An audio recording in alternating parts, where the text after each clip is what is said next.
Join me in the Pledge of Allegiance. Pledge allegiance to the flag of the United States of America and to the republic for which it stands, one nation, under God, indivisible, with liberty and justice for all. Could you call the roll? Is it you, Heidi? Yes, sir. Ms. Carney? Here. Mr. Terry? Here. Mr. Udalich? Ms. Ferguson? Here. Mr. Reed? Here. Mr. Rucker? Here. Mr. Sens? All right.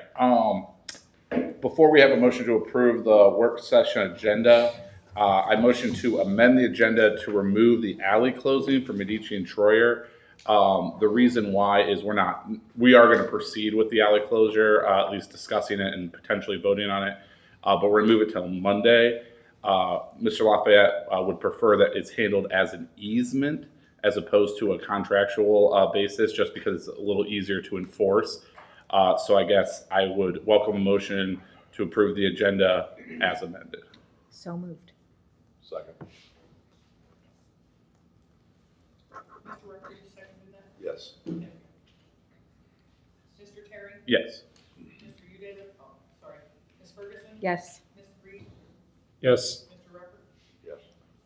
All right, we have a full night tonight, but before we jump in. Motion to approve the agenda as amended. Well, we didn't just do that? Well, I thought we amended the agenda. I think it's all at once. I Okay. think it's all at once. That's how we normally do it.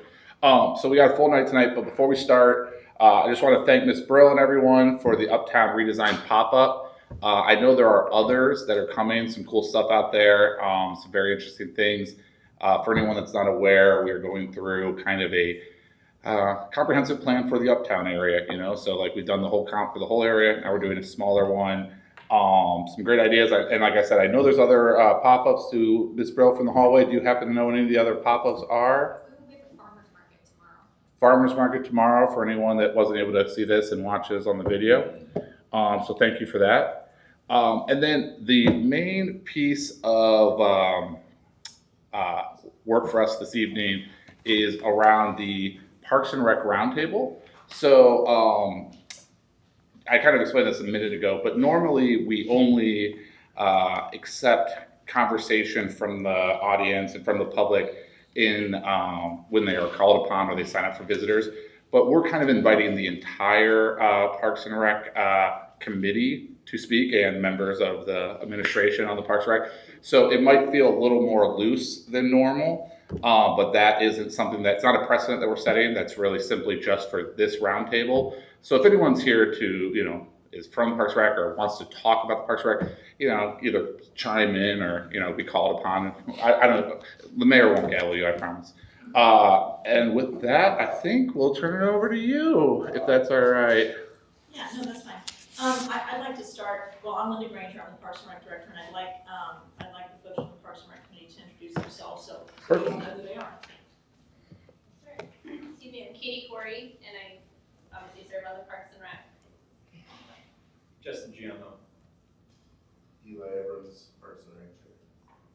And I'm Devin Tibbs, and I work for the Parks and Rec Department. And obviously, thank you guys for coming tonight, but also thank you guys just for serving on committees.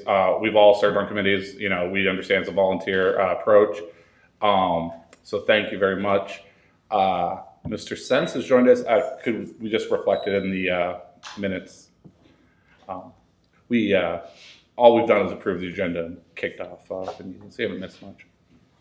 We did remove the alley closing from tonight. So, This was part of the packet that was on the Dropbox and actually online also for the public review. This is basically the Parks and Rec planning and vision. There's a lot of information and I'm sure we're not going to drill down to every small detail. thank you, Sens. Once I get started, I tend to want to write a novel, so I apologize if I try to pare it down as much as possible. Thank you.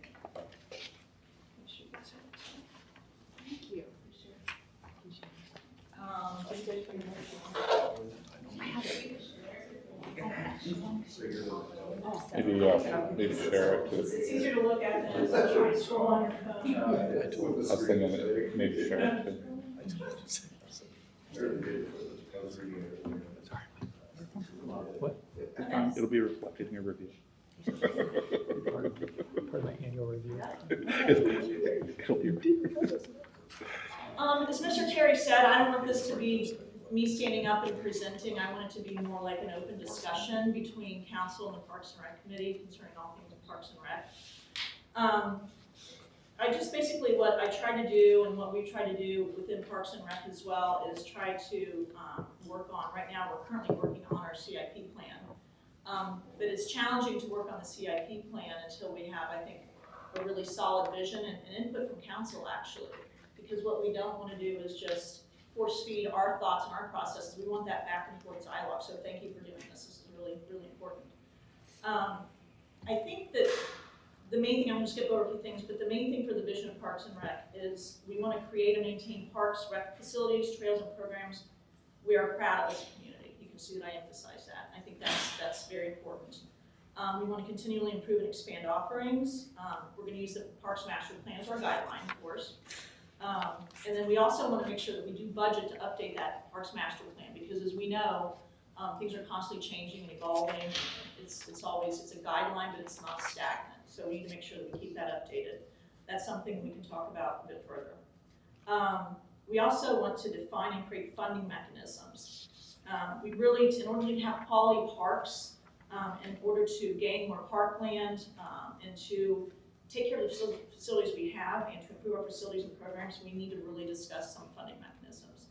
I'm not sure if everyone's aware, but Parks and Rec does get funding from the general fund, but we generally, a large percentage is self-funded for the parks part and for the pool part. Recreation is now funded more from the general fund because we pulled in fireworks celebration, 4th of July celebration, so we do get additional funding into the recreation budget from that. So basically there were a few, I think, core steps in creating sort of a vision. We wanted to come to have a dialogue about consensus for Pastime Park. And we'll get into that a little bit more. We want to focus on connectivity. And Parks and Rec is a really important part of that. And we're talking connectivity from neighborhood to neighborhood and throughout the village. And then connectivity beyond the village, speaking of the Heritage Trail, trying to get that to come through the community. We want to look at Parkland Acquisition. I think everybody's aware that we really have one main park, Pastime Park, 42 acres. And then we have McKittrick Park, which is lovely, but it does flood. So it's unusable for certain portions of the year. So that's really all we have for our community for the most part. And then also, when we look at that Parkland Acquisition, we want to look at the funding discussion, and you're gonna hear me say funding a lot, and I apologize, it happens to be a common theme. And then create a Parks and Rec staff development plan, because the one thing I think that's challenging for the village Parks and Rec department is we are sort of kissing cousins with a lot of municipalities that have very robust Parks and Rec departments. So we're sort of the newbie, the little guy, but yet we have constituents that kind of expect that sort of programming. So I think that's a bit of our struggle right now. And then we want to develop more robust recreation programming with sports, learning, community events, and senior programming. So that first page really is the thrust of what Parks and Rec is, kind of where we're at, and we can talk a little bit more about where we're going. Perfect. I think that's a great overview, and I think and I want to ask the Parks and Rec committee too what they want to get out of this. So I think we've had some preliminary discussions, and we can have this discussion go for weeks, right? So we need to have some form of like funneling of where we want this to end up, and the reason we're having it now, of course, is because we're going into the budget season. So I would hate to see us spend something on capital improvements if it's not going to fit our long-term vision. So if we are gonna, I don't know, well, make it easy, put something in McKittrick Park, but McKittrick Park's not part of the long-term vision. That doesn't really make a lot of sense going to the budget. So what I think I'd like to maybe pause on, and one of the things that I think at the crutch of all of this, at least for the near term, is really around Pastime Park, right? It's the crown jewel of Plain City. It's what we all spend our summers there. It's what we care about. It's what we want. So what I'd love to spend a little bit of time on is just kind of hearing from you and from the committee members and from the other council members on one, what's kind of your overall vision for the park system, and what is the vision for Pastime Park specifically? Because I think that Parkland Acquisition is driven by what are we gonna do with Pastime Park and everything else. So I think that would be a good place to kind of guide this conversation, if that's all right, unless you wanted to go a different direction. No, I think that's fine, that's literally what I have as step one, so. That's what I figured, yeah. So I guess from the committee, if anyone wants to chime in, or anyone, Tom's here, is obviously a member of PCABA director, so obviously big impact on this as well. What are your guys' thoughts? What is like kind of your overall vision for parks? What do you want to see us what's our northern star, what's our guiding light? And specifically around Pastime Park, where have your discussions taken you, and what ideas do you guys have? One thing I would probably throw out there, kind of preface all this, I think that we are kind of trying to keep in mind as we grow. I know we're talking about getting more parkland and different things. I think we have this, everyone wants this focus of putting everything into Pastime Park.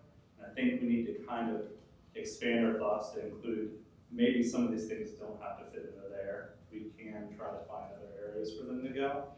I know there's always this kind of need of everybody's like, well, it's the central spot, let's put it in there, It's only so big. So, I mean, before we kind of get into all these discussions, just want to keep that in mind too. I think it's an excellent point. If I went around and asked everyone, if I asked the people from t-ball to soccer to camping to steam threshers, everyone would probably say they don't have enough space. So like, if everyone already doesn't have enough space, it doesn't really make sense to either everyone's going to be slightly unhappy, right? And we're not going to have a perfect situation, or you have to pick and choose what services or recreation you're going to offer in Pastime, and then find a place for everything else, right? Obviously, so it's a really good point. Actually, it kind of mirrors a lot, or maybe it covers a lot of the discussion that we've had is, are there things in Pastime Park that could be housed in new park developments, such as if there was some sort of sports complex that could have soccer fields and baseball fields, could we move everything to a large complex where you could have 4 baseball games going at once, or large tournaments, whatever their needs are with PCABA, T-ball, whoever else. And then in that case, does that open up some land within Pastime Park to kind of help some of those other things that are feeling a little bit squished, utilize that space better so that we can kind of use all of our parklands instead of trying to make everybody fit in one place. At the same time, there's a lot of history to Pastime Park that the community connects with, and so we don't want to lose sight of that.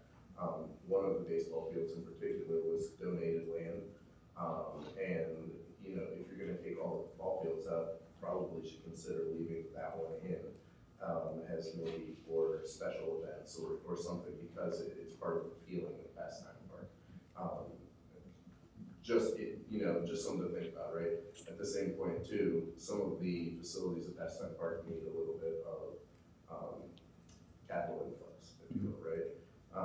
So we've had a lot of discussions thinking about what do we want to stay that we need to add a little money to so that it will be able to stay, such as the South Shelter, for instance, needs some repairs. Putting that money into that South Shelter will then be there for a long time. Things like that. So what's important to add the money to use it wisely, as opposed to just dumping money all over the place and not meeting our end goal. Thank you. Mr. Terry, is anybody else going to comment on this point from the committee? Okay. What I'd like to hear, and I think it would be useful for the committee to get an initial response from council, because that's the only way they're going to get any guidance on what direction they want to go. How does council feel about changing the look and feel of Pastime Park, moving things out to make space for other things, for example? Just right off the top of your head, I know you haven't had a chance to think about this, but I think it would be really useful to the council just to get those initial impressions of making changes to Pastime Park of that magnitude. I would like to add. I mean, Yeah, of course. Yeah, of course. You guys are done. I mean, I'd love it's open conversation. And I'm sorry, are you guys here for the Parks and Rec roundtable as well? Yeah. Okay. Feel free to chime in. It's not like there's 100 people here, so feel free to chime in if you have comments. Like, yeah, I think we can open up. Council's okay with that? Kind of like everyone. Sure, this Yeah. is Okay. all- Perfect. Yeah. Feel free. So I do, I'm gonna probably echo some of the things that they've said. To start off with, I was on the Parks and Rec Committee about, starting about 9 years ago. I was on it for about 3 years, altogether. Been off for maybe 7, so maybe the timeline's not quite exact, but it's pretty close to that. Sat through a lot, I pushed really hard for a master plan. We started the workings of the master plan, it kind of fell apart. And then, recently you guys have undertaken that and made some headways and progress on that. As Mr. Terry said, I am involved in PCABA. I'm the president of the association, have been for about 9 years, going on 10, long time. Been involved since my oldest daughter, played t-ball, so she's 19, so 15 years. So been involved a lot, especially through the plannings that we just talked about. In addition to that, you mentioned like soccer. There was a consortium together a number of years ago, probably about 5 or 6 years ago. All the sports organizations got together and discussed needs. It was right about the time JASA was kind of being displaced. A lot of us got together, so there was JASA. At the time, it was the Optimus Club, which did football and lacrosse, and then PCABA. And there were a couple other smaller groups that kind of were interested. We were trying to get some sort of a plan together for funding to create a sports complex, something that you mentioned. At the time, we all got together, we identified our needs, like immediate needs, and this was again 6 years ago or so. Immediate needs have changed a little bit. Probably since then, right? that way. Yeah. At that time, we're talking again soccer, football. We don't have lacrosse, and lacrosse is kind of on their own. They use the school a lot, and then we've got baseball, softball, t-ball. So with these groups, we've identified the need of about 60 acres. Sounds like a lot, and that was immediate needs at 60 acres. What our want was about 80 acres, and really on the outside, hey, this would be fantastic for future growth and development, would be about 100 acres. And that would accommodate, for the next, 10, 15 years. That kind of fell apart. We had some different opportunities and different options. We talked to Tolls. They've got some property behind the down facility that we went to one of their board meetings and they listened and politely declined to part with some land. There was a lot. So I say all that just to give a little bit of background, and I'll also say as PCABA president, we use the schools a lot for our youth programming, football and baseball, softball, and t-ball. You mentioned t-ball specifically. They play behind the old elementary school. And we play at the middle school. Yes. We've got, a lot of our softball teams play out the junior high. Just left my daughter's practice from the junior high. And then our older baseball kids play out the junior high. Why is that? There's 3 fields out at Pastime Park. It's simply not enough. We also utilize space at like Sharon Mennonite Church, Harry Wolf Park. So all of our kids, so in the baseball world, we serve about 600 kids. We serve about 350 on the football side between flag and tackle football. I can't speak for JASA. I've been very involved with them. They're a very big program that's successful, all volunteer led and driven. They're renting fields just on the west edge of town. They don't have the benefit that PCABA has for using fields within Pastime Park. I think so my son's in U6. I think there's like 11 U6 kicker teams, so it's a huge endeavor as well. So you say all that, and it's like, okay, so what you're telling me is you've got all these fields available to you, so you have room. Well, the answer is not really, because we're being, it's so dispersed, right? We're going between Harry Wolf Park and we're going to Sharon Mennonite, we're going to the junior high, and we're going to Pastime Park. A lot of coaches, I used to hold practices when I was, especially with little kids in the field next to my house. And it's simply because there's not enough field space available within the park system, and certainly not within Pastime Park, and there's not enough room in Pastime Park. And one of the conversations we had when I was on the Parks Committee is it can't be, that park, 42 acres, she said, can't be everything to everybody. Yep. And we simply can't continue to shove football fields and baseball fields and soccer fields into a 42-acre park and then expect our residents, which I am a resident, to be happy about having their own recreation space to go and walk and to do the things that they want to do. So I say all that to give you the background and to tell you that at the time, and this is several years ago, and the growth has happened since, and it's happening as we speak. The 60 acres was enough then. It might be enough now, but probably not. So really, when you start planning, and again, I'm a resident. Yeah. I'm going to focus on baseball and softball and all that because that's what I know. That's what I've been doing. But the needs for the community are so much bigger, so much greater than that. And I think that you look around. Linda mentioned our cousins.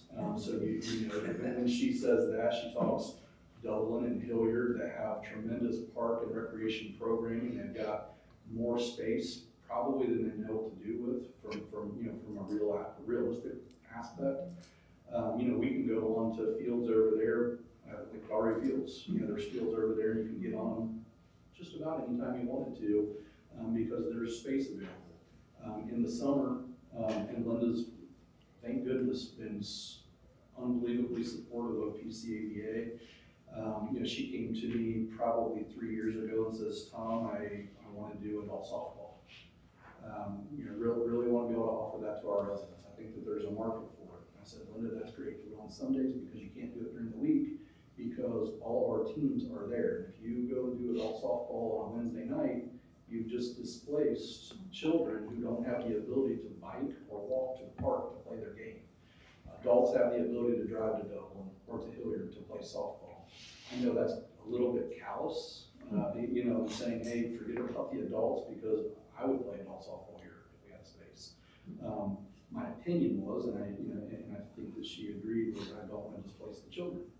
And, it ended up that kind of took a back burner and, it hasn't really come up, and it's something that she's been clamoring for years to be able to offer additional. You can see it in here, additional programming for adults, our residents. So I could spend an hour and a half, maybe 2 hours. I could talk to you for a long, long time. I won't. I do have a few follow-up questions. Sure. Though. Okay, so realistically speaking, we know Pastime Park is not 100 acres, right? So right there. So realistically, people better than anyone else. If we removed T-ball and baseball from Pastime Park, how many people are riding at my door? Can we get out? Can we move all but one ball field? Do you think that's a reasonable approach to take? The short answer is yes. Is it a reasonable approach? I don't reasonable. I don't think it's the right word. I mean, it's the only approach. Yeah. Okay. And I want to hear you say that just because you're the one that knows the most. That like if we're talking about potentially moving things, like I've never played on Barker, but like my kids will. You're certainly going to have that historical aspect, right? Yeah. I mean, people who grew up here, and that's those are the fields they played on. Those are the fields that their kids have played on. Those are the kids that are the fields they want their grandkids to play on. Exactly. I get it, but ultimately we're out of space, so there has to be some other solution. And what I think could happen, and again, this is very narrowly focused into baseball and softball. Their group is focused on way more things than that. But when we're talking about baseball, softball, football, lacrosse, soccer, all those things very singularly focused, we can recreate a lot of the things that exist in Pastime Park. We can honor those who came before us. The Barkers. Barker Field's named after Paul Barker. You've got Kaiser Field named after the Kaisers. I mean, there's things, and Kaiser is the kind of pinnacle field that you're talking about, I assume.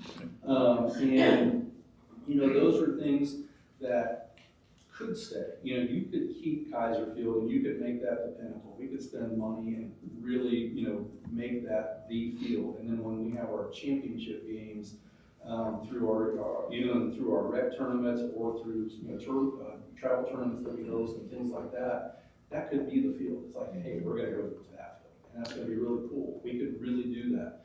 Outside of that, could we, take a sports complex and really honor what came before us? And the answer is yes. Now, I'll be honest and say I'm not a creative person. I don't know that I've got the ability to come up with some of those things, but I know that it's certainly possible and probably the only path forward, because it just doesn't exist in Pastime Park. It can't exist unless you expand Pastime Park in some direction.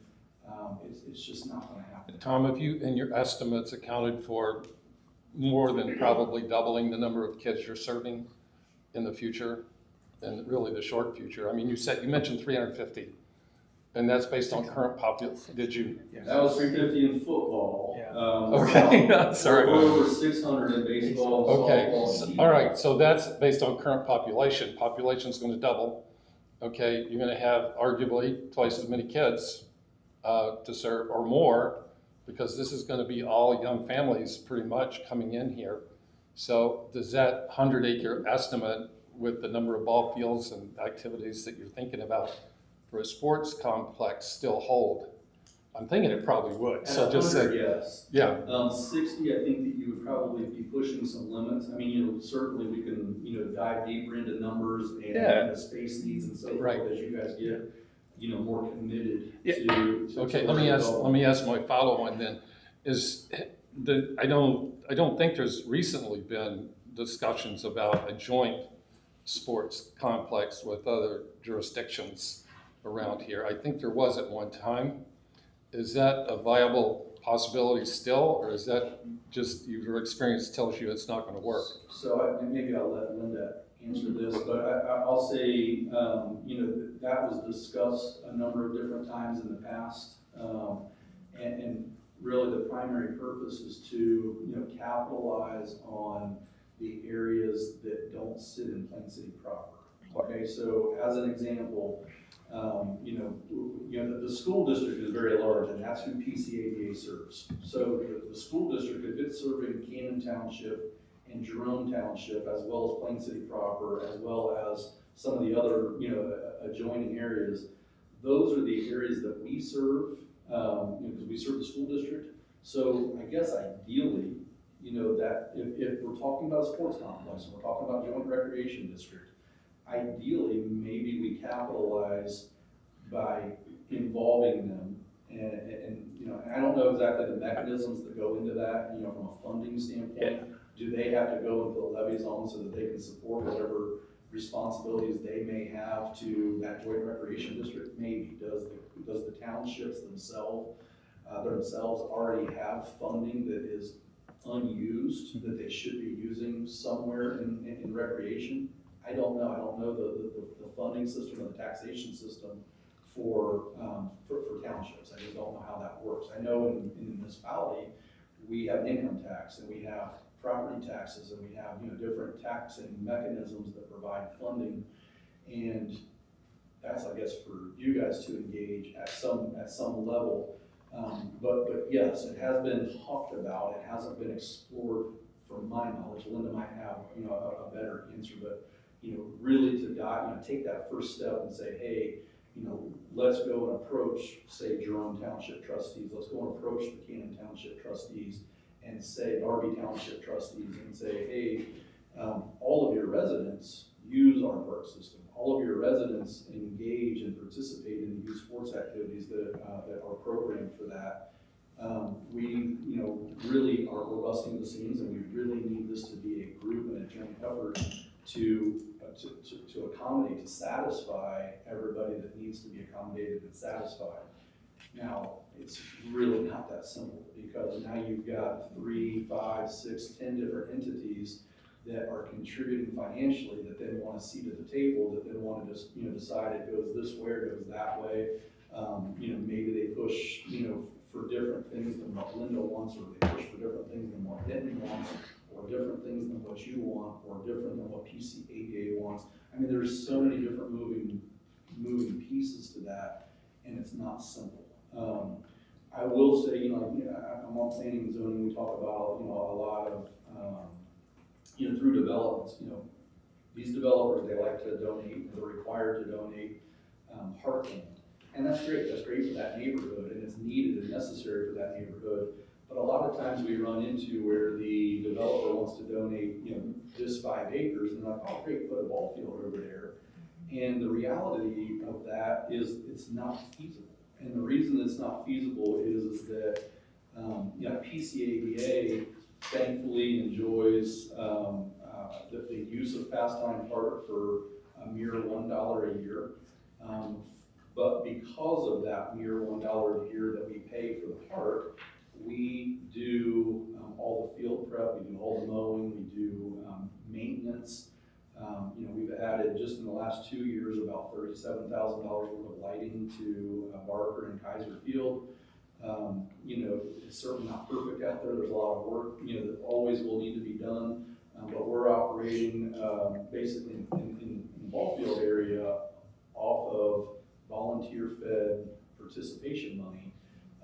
We're not receiving, money through the park budget or through council. We have gotten money from council in the past. We replaced a fence at Barker Field probably about 9 years ago, and council generously donated money towards that, about 1/3 of what it costs. The point is yes, Mr. Reed, it may be wise to engage other entities so that you can kind of spread the burden across a wider swath of people.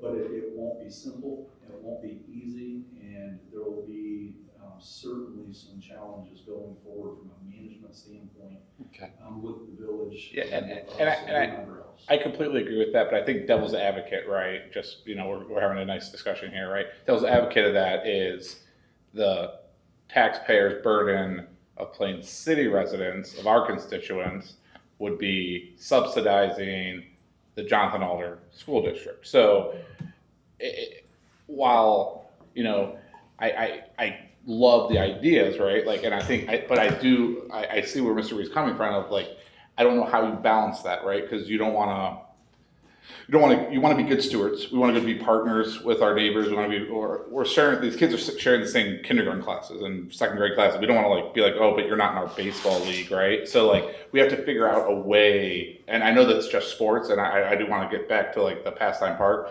but it is a interesting conversation because from an actual just financing and from a management of it, right? If we took on a sports complex, is it the Village of Plain City Sports Complex that right now we have a really good partnership with PCAB, with all the groups, but if we open up this really large thing, are we gonna, we have to think through how we'll manage it. Are we gonna hire Parks and Rec employees that are gonna do all the fields and everything and change the setup, or do we wanna keep it as it is now? Because I think, again, Tom knows way more about this than I do, I think, having all these volunteers manage the system already is probably something we want to maintain, at least for the foreseeable future.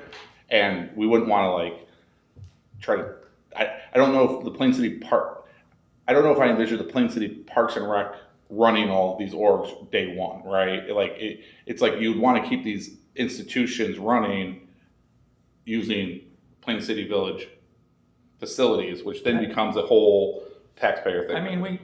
This is a very simpleton perspective, but we make it work with the fire district, right? We've got a joint fire district that has, I know that there's all kinds of differences that are major, but we're able to make it work with the fire district. There is there's a fire department that manages everything, and it is, there's representatives and tax dollars and all of that stuff. So I will say that informally, I spoke to 2 different township trustees several years ago, informally, and just kind of threw out the idea, and they seemed receptive.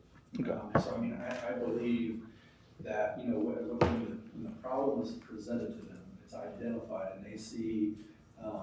If the tables were turned here, if all of our residents were going and maximizing or overusing, and I don't mean that to sound. No, I don't. But if they're utilizing, if our residents went and utilized their facilities to the point that they were, the seams, they would be coming to us and saying, hey, we need to come up with a solution to this. You don't have this particular amenity that your residents are focused on or using on a regular basis. We have it, and that's keeping our own residents from using this amenity. So I think that the tables were turned, that they would certainly understand, so I believe that they'll be receptive. But there's gonna be a management game, and it's not gonna be simple. I think it's, like Mr. Sins said, I mean, it's certainly doable. And you know, all the challenges that I can stand here and identify and come up with a solution for, okay? But it's just not gonna be simple. Okay, And it's gonna take a little bit of work and definitely a strong commitment from all the people who come together at that party. And there'll, you know, literally need to be an overseeing organization, kind of like the Parks Committee, but there'll be, you know, it's something that oversees where it's not solely on your guys' shoulders, because you've got day-to-day business to do that won't involve, you know, those, you know, minute details, if you will. So I think it's definitely doable. Like I said, talking to a couple informally, I was actually 2 different townships, they both seem receptive at the time. And Okay. I don't even know if Can either one of them even on the township trustees anymore, but. Thank you so much. I probably, let me just kind of summarize this, that Parks and Rec thinks it's important to prioritize the sports complex. Is that fair to say? It's kind of a chicken and egg thing. If we're gonna talk about what we're gonna do at Pastime Park, are we talking about Pastime Park at this right now? Or are we talking about, is it possible, can we sit here and say it's possible to buy 100 acres somewhere so we can take some of that stuff out of Pastime Park to add more amenities to Pastime? Okay. Maybe it's an expanding pool. Okay, and council kind of agrees that. Well, let's go back to this. So I don't think we've heard back. So Yeah. number one question I think was openness of changing Pastime Park and thoughts on Pastime Park. I think we should still go back to that. Do you want to go around? Yep. All right, so I love the Central Park feel of Pastime Park. I love that there is a mix of activities that go on there, from it being a fairgrounds to a sports complex, and it can't do everything, obviously, but to be able to maintain some of those things, like what you said with, you know, kind of where the championship game is held. I understand that the campground brings in a considerable amount of annual revenue, but it feels like I have family that come into town and stay in the campground. I love that the campground's right there. I love that there's close proximity, but at the end, that really when you look at camping spaces, there's not too many that are this close to the city or anything like that. But I'd love to see that kind of moved like to an adjacent spot that's still close enough that would then free up the more of the park for other things that we could use it for. If I can just interject real quickly, this has been a discussion point with many in the community. I think a couple of things I just want to point out. You point out the first one is the revenue generation. It's considerable. So to replace $300,000, that's a point of discussion. And then also, if you potentially move the campground, just thoughts, you know, how does that impact the Steam Threshers event? You know, we have 3 years left on the contract with them. That's something council needs to be digesting as well. So, you know, every decision and everything we talk about has an equal, you know, counterbalance of what's going to happen. So, my biggest concern, I understand why the public doesn't always love the campground. I get it. But again, I don't know that we have a revenue source to suddenly replace that. And I don't think I'm necessarily suggesting that it gets, you know, that we move it 5 miles down the road, or, you know, I guess I still envision it being connected to the park, but maybe adjacent to it. If there were property or something where it could be, so that there's still paths to it, but it's not in the park. So, you know, that we could still honor our agreements because there would still be camping space. I mean, I like that, but you also think for us to do that, we're going to have to buy more land. But We're going to have to pay to do the one. Yeah, and then you have to have a bathhouse within a certain amount of feet. I mean, it gets into, you're creating a whole new infrastructure then. I get what you're saying. Yeah. completely. Yeah, I get it. Yeah, So- I'm just expressing my thoughts. No, I And my guess. thoughts right Yeah. now don't involve funding. So is it fair to say, you're willing to at least move camping? Are you willing to move other things, and is there certain things that you are absolutely positively need to stay in Pastime Park in your opinion? I like the idea of a ball field still being in there. I like the idea of, I mean, honestly, I like the small town feel of it being a little bit of everything park. Yeah. You know what I mean? Because what are we going to turn into, just walking paths, or, you know what I mean? I mean, there's sand volleyball courts there. I like that it's a little bit of everything.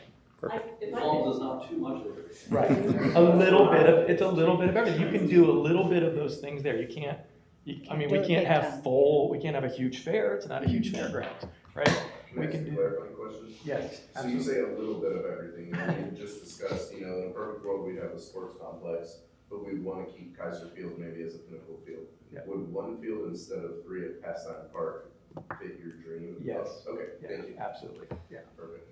So that makes sense then, just like one Yeah. field instead of 3. Sand volleyball somewhere in the park and having a little bit of everything, Yeah. but that can help us decompress by moving some of the things to other places if we had that ability. Yeah. And I promise not to focus on Thank you. the dollars and Well, stuff. but those are really important, and it's not that I'm like, forget it, we'll figure out the money, but I think you still have to you've got to dream and have a vision so that you can then go, okay, so what do we want to fund? I will completely agree with you, Mr. Sense, that my personal vision of Pastime Park is, I like the rustic nature. I don't know that it ever, I'm just expressing mine, not necessarily the committee or the communities, but I don't know that it ever needs to be a fancy park. I think I like the, people ask me all the time about the pioneer, wood carving. Who is that? So I think that flavor that we have there is really important. I think that's really important to keep. And I think also something to keep in mind with Pastime, we're so hyper-focused on doing so much there because we don't have any other space. I mean, it's almost frenetic, like we've got to do everything there. And now that we are going to get, let's say, the 40 acres from MI along the Darby, and we're starting to get some other, a community park at Madison Meadows, I think that's going to free up a little of that pressure, that psychological pressure of Pastime Park, that we have to cram everything in there. I think it's physically going to free up the amount of people that have to use Pastime Park. We're going to get people going to other areas. So we will have more of a natural area for people to go to. So that's just something I think that we need to think a little bit more globally and widespread for the future, because I think it's hard not to focus on it now. But I think if we focus long-term, we will be getting parklands and we will have these other pieces that will fulfill other needs for the community. So I just want to kind of keep that in everybody's mixing bowl as we talk. Ms. Ferguson? Well, going back, I agree with what you're saying, Mr. Sense, as far as a little bit of everything. I mean, that's part of our charm. I mean, I love that we can get on our bikes and ride to Pastime Park. All my kids grew up with baseball. That's fantastic. The walking path, I think, definitely needs attention. When I've been over there to walk, for sure. I mean, if not paved, definitely maintained a little bit better, because it's highly used certain times of the day.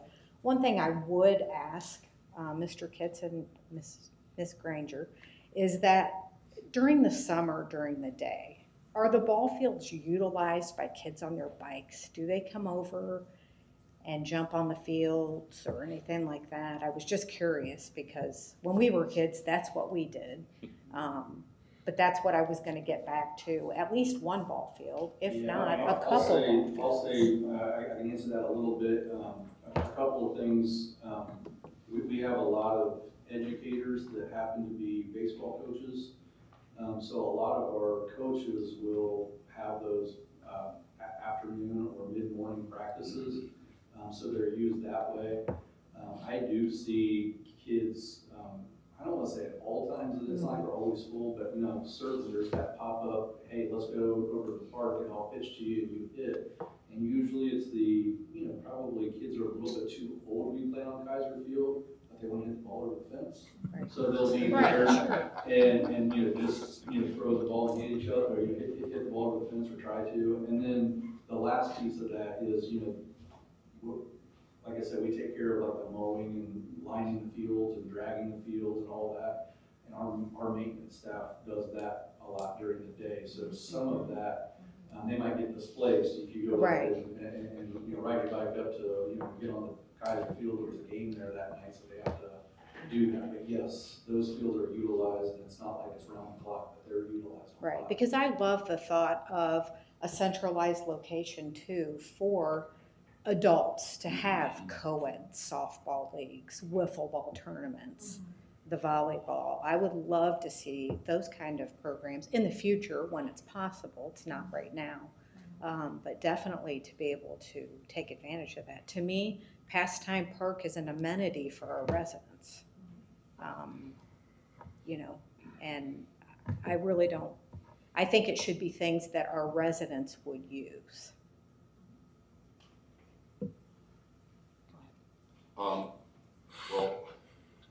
I would be adamantly opposed to getting rid of steam threshers. And as a consequence of that, adamantly opposed to getting rid of the camping there. I think they, like you said, they do go hand in hand. I think steam threshers generates quite a bit of revenue for the businesses in this town. It also puts a good face on Plain City. I mean, people think of steam thresher shows. Yeah, I've been there I've been to Plain City for this show. It's awesome. We had a great time there. It gives a good face to Plain City. I would not want to lose the steam show. And as consequentially of that, like you said, the revenue from the camping, I don't know how you replace that, short of buying more property and having to go through the added expense of infrastructure. And I don't know what the break-even point of that would ever be. I mean, so right now, I would not be in favor of getting rid of the camping. I agree with both of you. The kind of, I don't want to say one size fits all, but it's kind of one size fits all. There's a little bit of everything there. You can go over there and do all kinds of things with your family. Walk around the park, ride your bike, you can play baseball, you can play volleyball, you can swim, you can listen to a band. It's a very unique park, I think, and I would love to see that park maintain that uniqueness. And I agree with Mr. Rucker on his sentiments of steam threshers.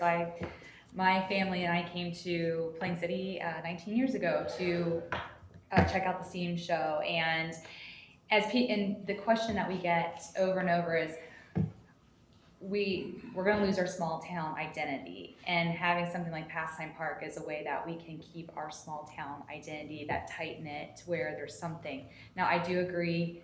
I love the idea of keeping Kaiser Field, because when I first ran for council, everybody's like, you can't, and that was when I think Parks and Rec talked about moving. They said, you can't get rid of baseball, but I don't think, Mr. Terry, that people are going to be showing up on your doorstep, because after having children playing in 8U baseball, softball, and traveling to the other different sports complex in our league, you kind of see what other people have, and honestly, the safety is my #1 concern there, because you have cars traveling in around the fields, and children are running around the fields because they're going over to the playground or, while their siblings playing.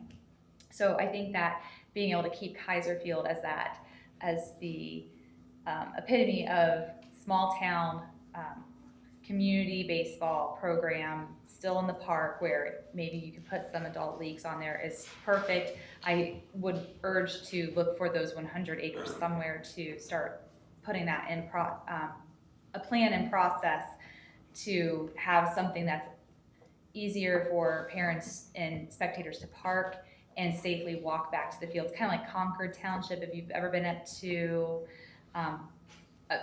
their sports complex, you have your parking lot, and then you have like a clover leaf of ball fields. So it is easier for families to see multiple games. And on that aspect, I also had people reach out from JASA or Plain City Soccer. They want to start a league, and I should have had them come to this meeting as well, but I think that would really fall into play with the total sports complex. And yes, we do need to increase the pool. So the revenue source, I'm not as big of a fan of camping but I do know that a lot of people and their families use it to offer a place to stay because we do not have hotels or we have a few Airbnbs coming, but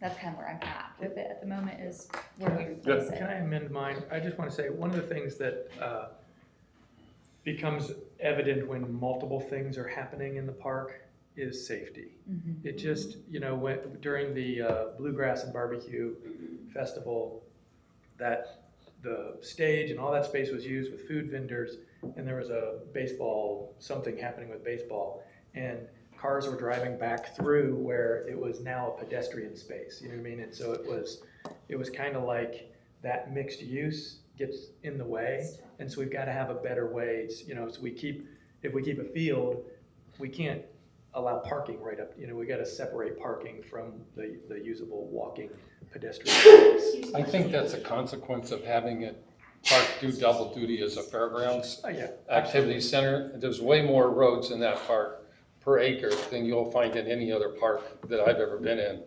And that's the problem. So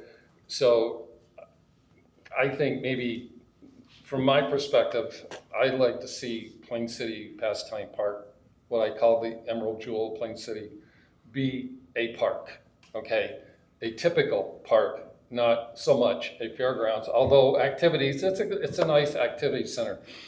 And I'm completely open to everybody's ideas here about and I'll go with consensus, but I do think there's a lot of room for improvement here, and we've had exhaustive discussions on Parks and Rec Committee about this very kind of thing. And it's the same kind of a mix, I must say, about ideas about what's okay and what's maybe not okay. Just if I can interject. Sure. Speaking of safety and the roads, we had a discussion at one point about bollards, removable bollards on some of the roads, especially that road that runs along the back of the housing. Whatever became of that? Well, I think the biggest issue we have out there is speeding. Right. And people flying through the park, and we did add speed bumps, which of course many people complained to me about. I mean, we can revisit that for sure. I don't think the speeding on that backstretch of road. Well, I'm just talking about bollards and just removable bollards throughout that could be, depending on the event, you could basically set up the parking, the driveways, how it would make the most sense for that event. Control it per event. Right. Yeah, I think the biggest issue is when we have, I think we all understand, like, if there's a ball game, there's kind of only one route to get those people. We tried to direct to a different route, but it can be really challenging to still get them where they need to be when we're having a major event going on. But one way And that particular event that you're talking about, and I know that was just an example, but Linda and I had a conversation about that because the Bluegrass Festival was going on that weekend. Yeah.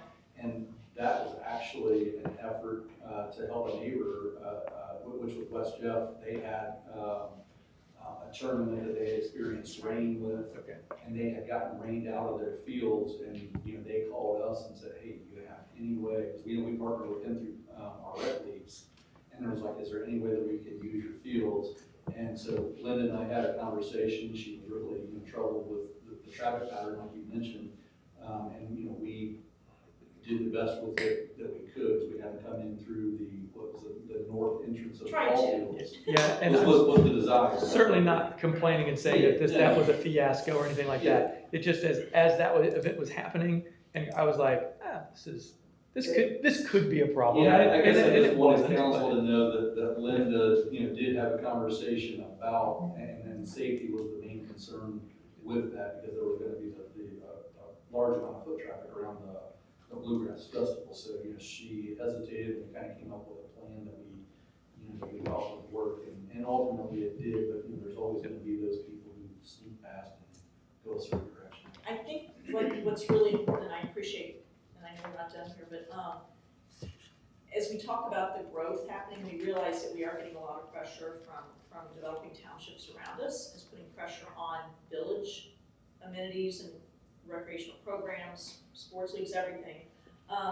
You know, we talked about needing more pool space, and the problem we have with Pastime is we can't really add pool space without affecting the ball fields. So we're kind of, right now, we're just in that tuck point, tight stricture until we make some of these decisions, what we're gonna do. That will help maybe free up some of these other issues, and we can start planning. We really can't do a whole lot when we're sort of tucked in like we are right now, so I just kind of throw that out there for consumption. So my thought, talking about how the one had the parking, and I don't know, cause like, it's like, again, I think it's the chicken before the egg. Do you plan, if we were to somehow, let's say hypothetically in the next year, secure the 100 acres for a sports complex, like how long would that take to design, develop, do all of that? It's like 5 years down the road. But then on the outside, you have land outside of Pastime Park that's right off of 42, and you would be able to create parking off of 42, so it would eliminate a lot of the traffic flow into Pastime Park. That, you know, from the ball field perspective, if you would come in that way and access the fields versus all those people, all the ball parents driving in, parking right at the fields, it's safer. It's a little bit more of a in the next 5 years, that would be more attainable in my perspective. We have, Did you need to go? Yeah, I can go at the end, it's fine. okay, I was just saying, we have discussed how it would be amazing. There is the land you're talking about between 42 and Pastime Park, and then there's the little triangle between Chillicothe and 42 and Pastime Park, right at the end of the park on the north side. Adding both of those things would definitely help us decompress and would allow us to do some of the things you're talking about. So if that's a possibility, I don't want to speak for the whole committee, I'd like everybody else to say it, but I know those discussions have come up and people have said, can we do this? So I think we would probably be in support of it.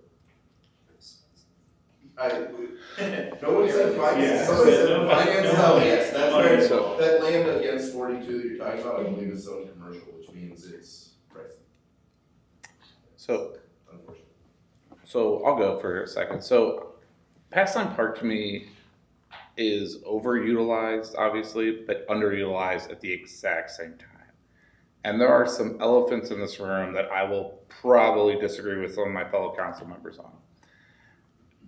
We have a tractor pull, and I went to tractor pulls with my wife this summer. I got fairgrounds, I go to them, right running down the middle of our park. No other village or park is set up that way. Fairgrounds are county run, and they're not in the center of town running through that. My children's favorite parade of the year was the Steam Brothers, and he was in the July 4th parade and the opening day parade, and he liked the steam threshers more than anything else. I would love to keep the steam threshers, but I would not love to keep a tractor pull track in the middle of Pastime Park, which makes it more of a fairground. That, when we talk about parking, we talk about safety, we talk about people driving past each other, there is a big reason for that when you walk into that park. The reason there's 3 entrances and things go this way and that is because there's a thing cutting across the middle of it that we all have to drive over to get to the T-ball games and get to the Little League games. In my opinion, I think that, and I'll just pull some Band-Aids off here, if I move camping, I'm not camping. I'm not moving camping. If I had no desire to be in camping somewhere other than Pastime Park. I think what we have there, we've invested money, it's there, it makes revenue. I'd rather see us go through the process of saying, okay, this is our revenue stream, this is where we are going to put a box around this revenue and use it not into the general fund, not into park maintenance, but into new park acquisition and say, okay, we're making $300,000 a year on this. That's just revenue, obviously. I'm sure there's some expenses. but take that money and put it aside and say, okay, this is where we're gonna get funds for a sports complex, or this is where we're gonna get funds to buy up that triangle, and really put a barrier around that, because I don't want to pick up camping and move it. At that point, I'd rather just someone else do it. I don't really wanna be in the business of camping if it's not grandfathered in, personal opinion. I'd love to keep steam threshers, but I don't want it in my park. I'm okay with them camping there. I'm certainly okay with the parade, love it. I'd love it to be moved somewhere else, like the Madison County Fairgrounds or somewhere else where they do the tractor pulls and everything, and people can camp. We're talking about one weekend a year, and we're not talking about that much money to our local businesses. The amount of money it would cost us to pay for and buy additional parkland well offsets that. So for me, an event that's one weekend a year that monopolizes a certain percentage of our park needs to be at least on the table of a consideration. Now, we're under contract for 3 more years. That contract, the way I understand it, is we're not even retaining all of the camping revenue while they're here. We're paying some of that. That to me is a ridiculous setup when we're losing our park space the entire year. So there's that Band-Aid ripped off. So I'd like to find a solution to that. I think even if we move some of the ball fields, everything I've heard has been all about adding. Great, love it, but I'm the accountant in the room. I'm going to get back to this funding conversation. I would like to have a reasonable approach, and what I'd like to see us do is rethink Pastime Park. What can we get out? The pool's not going to move. The pool's pretty solidly in its spot, and I do think keeping one ball field is important. But and reasonably speaking, we've cemented the campgrounds. We've got a bathhouse. Those are things that are more permanent in movement. I think we have to have that discussion, because if not, and we're going to leave that path in the middle, and we're going to leave the exact thing that happens once a year, we're never going to be able to really take Pastime Park and change it into anything other than it is. I'm happy to have festivals there. I'm happy to have July 4th fireworks there. They aren't permanent changes and fixtures in our park that dictate how traffic flow, how safety is, how we set it up. That to me is something that it would be on the table to remove and have a different conversation about. That would be mine. I put a few other notes here. I'd love the idea of a sports complex, but 100 acres is gonna be expensive. I think we could figure it out. I think we'll have to figure something out. But I think that doesn't even solve the problem of fixing Pastime Park. I think what it solves the problem of is space that we currently are just borrowing from other people. So I certainly would like to parallel path this. But I think, and I feel bad for the committee, because we literally wanted to come to some sort of consensus. I'm literally saying, like, my consensus is that we've got to make a change. Like, a status quo approach is everyone's going to be still unhappy. And to me, I would be unhappy if we come out of this with, you know what, we're really happy with the way it is. I think we're selling ourselves short. So you kind of endorse the idea of a long-range plan that would include most of the prominent agreeable. I think a single ball field. I think realistically campgrounds, it's not my favorite, but I see it. I don't want to move it. I'm very anti that. Like, once we move it, I'm out of the business. Like, I want out. I want to turn that back into walking paths, and I don't want to have any more. But for where it is now, the revenue it brings in. And then what I'd like to do is I'd like to find a way to say, we always say, oh, it brings in all this revenue. Then let's put that revenue in a safe box, a lockbox, and say this money is used for improvements. And we talk about new developments come and say, oh, they'll give us this one ball field. Say, you know what? I don't want that. I want the cash. I'm going to put it in this lockbox to go buy this land. I'd really like us to start thinking about it that way instead of piecemealing our decisions. This ad hoc piecemeal is what got us to where we are today. And the next event that comes, we don't want to say no to events. We don't want to say no to kids signing up to play t-ball. We don't want to say no to any of these things.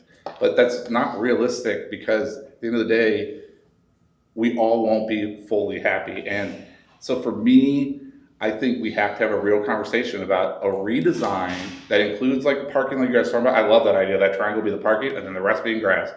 park I grew up growing in, you pulled in, you didn't drive all the way to the ball field. You parked up front and you walked. We have quite a bit of gravel trails. I can't take my parents sometimes to T-ball games because it's not like safe enough for them to walk up to the field because they're in their 70s to watch their grandkids play. It seems backwards to me. So I think we really need to think bigger about what is and isn't offered in the park. And if the decision is made to continue to offer steam threshers, fairgrounds, the way it is, then we really have to think about a whole nother park to move a lot of these amenities to and where that funding is going to come from.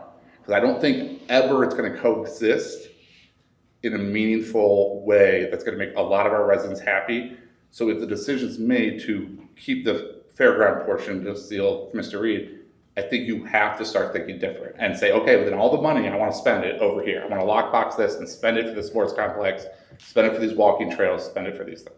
That's Okay, my opinion. so just so I can possibly give the Parks and Rec Committee something to do, the council is If you could solve all those amenable to entertaining a long-range plan for Pastime Park or for parks, land and usage in Plain City in general. But hold on, let me I ask think we Mr. need Rucker. that I want to part- ask that Mr. Rucker. long-range I want to plan. ask Mr. Rucker a question.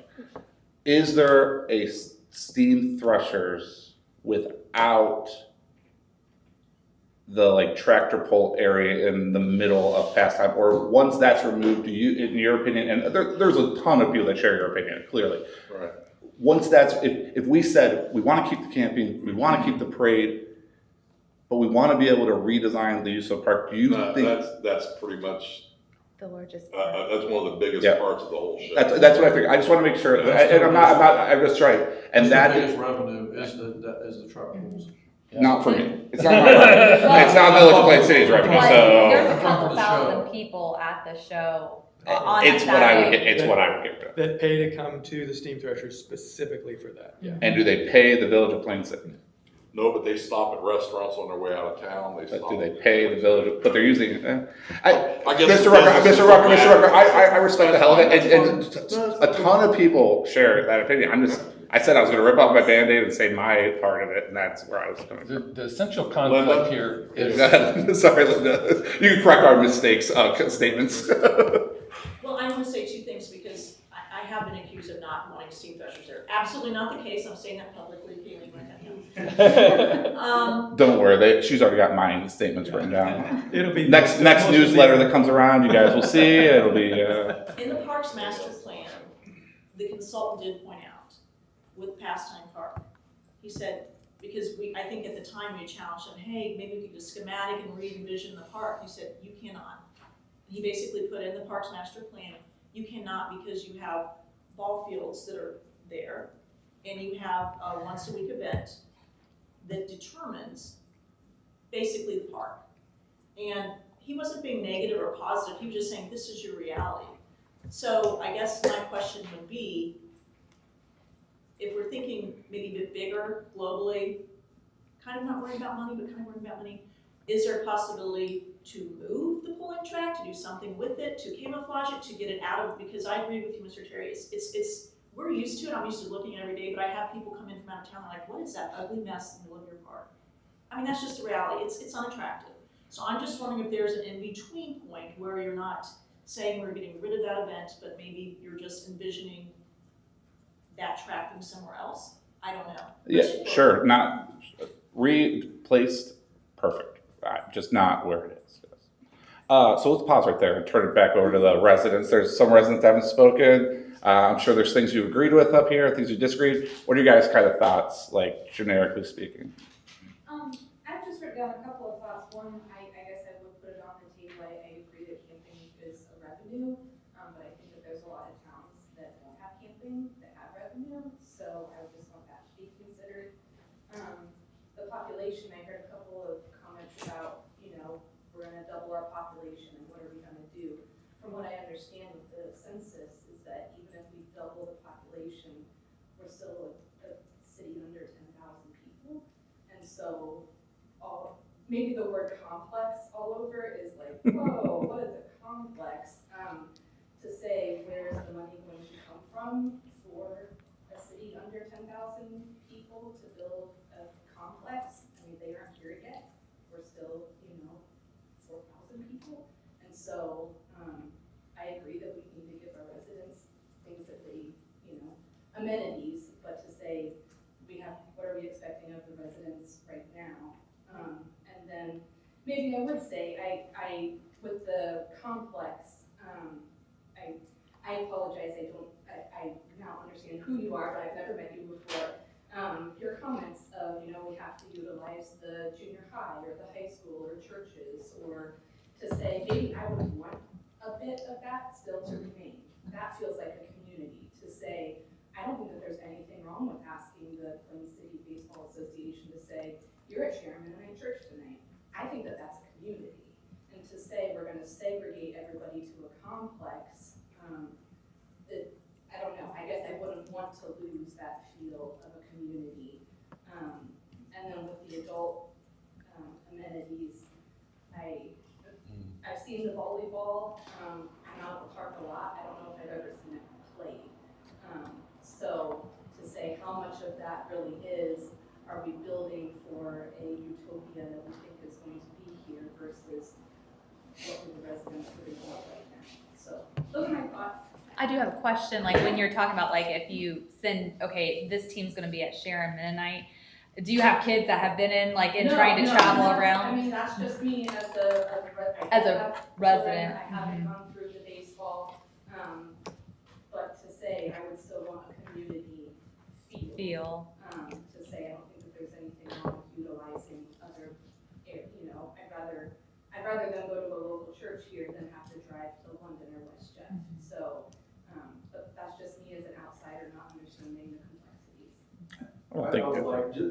I completely appreciate and respect what you said, and we do, and even from a broad sense, the community coming together and offering these different places to be able to play, whether it's the school district or churches, great things, and it's a great thing about our community. But what I would say, and the mayor stopped short of saying it because she was asking a question, but my perspective on that, and this kind of goes back to, I was talking to Mr. Terry about a little bit ago with T-ball, is we've got our T-ball kids at the old elementary school.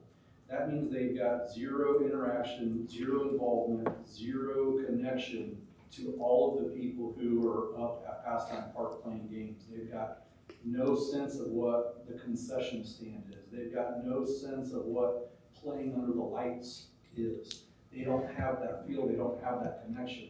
And while it is fantastic for our community to welcome us to play at or practice at Sharon Mennonite or Area Wolf or any of those places, schools, because frankly we couldn't exist without them. We just simply could not. It's great, but I think that we lose what I think is more important than the community aspect, and that's actually being together and getting our friends together. And when we talk about segregating our T-ball over to the elementary school field and not having them at the same fields as their older brothers or older sisters, that kind of takes away from that community. And then a lot of times what happens, especially at Pastime Park, is your daughter plays the 8U game, and then you watch your neighbor's kid play the 8U game, or you watch your neighbor's kid play the 10U game on an adjacent field. If you are at Sharon Mennonite, or if you're at one of the other places, the softball field or the junior high or baseball field or junior high, you lose that. So I think there's maybe your thought's valid, completely valid, and trying to keep that broader sense of community is great.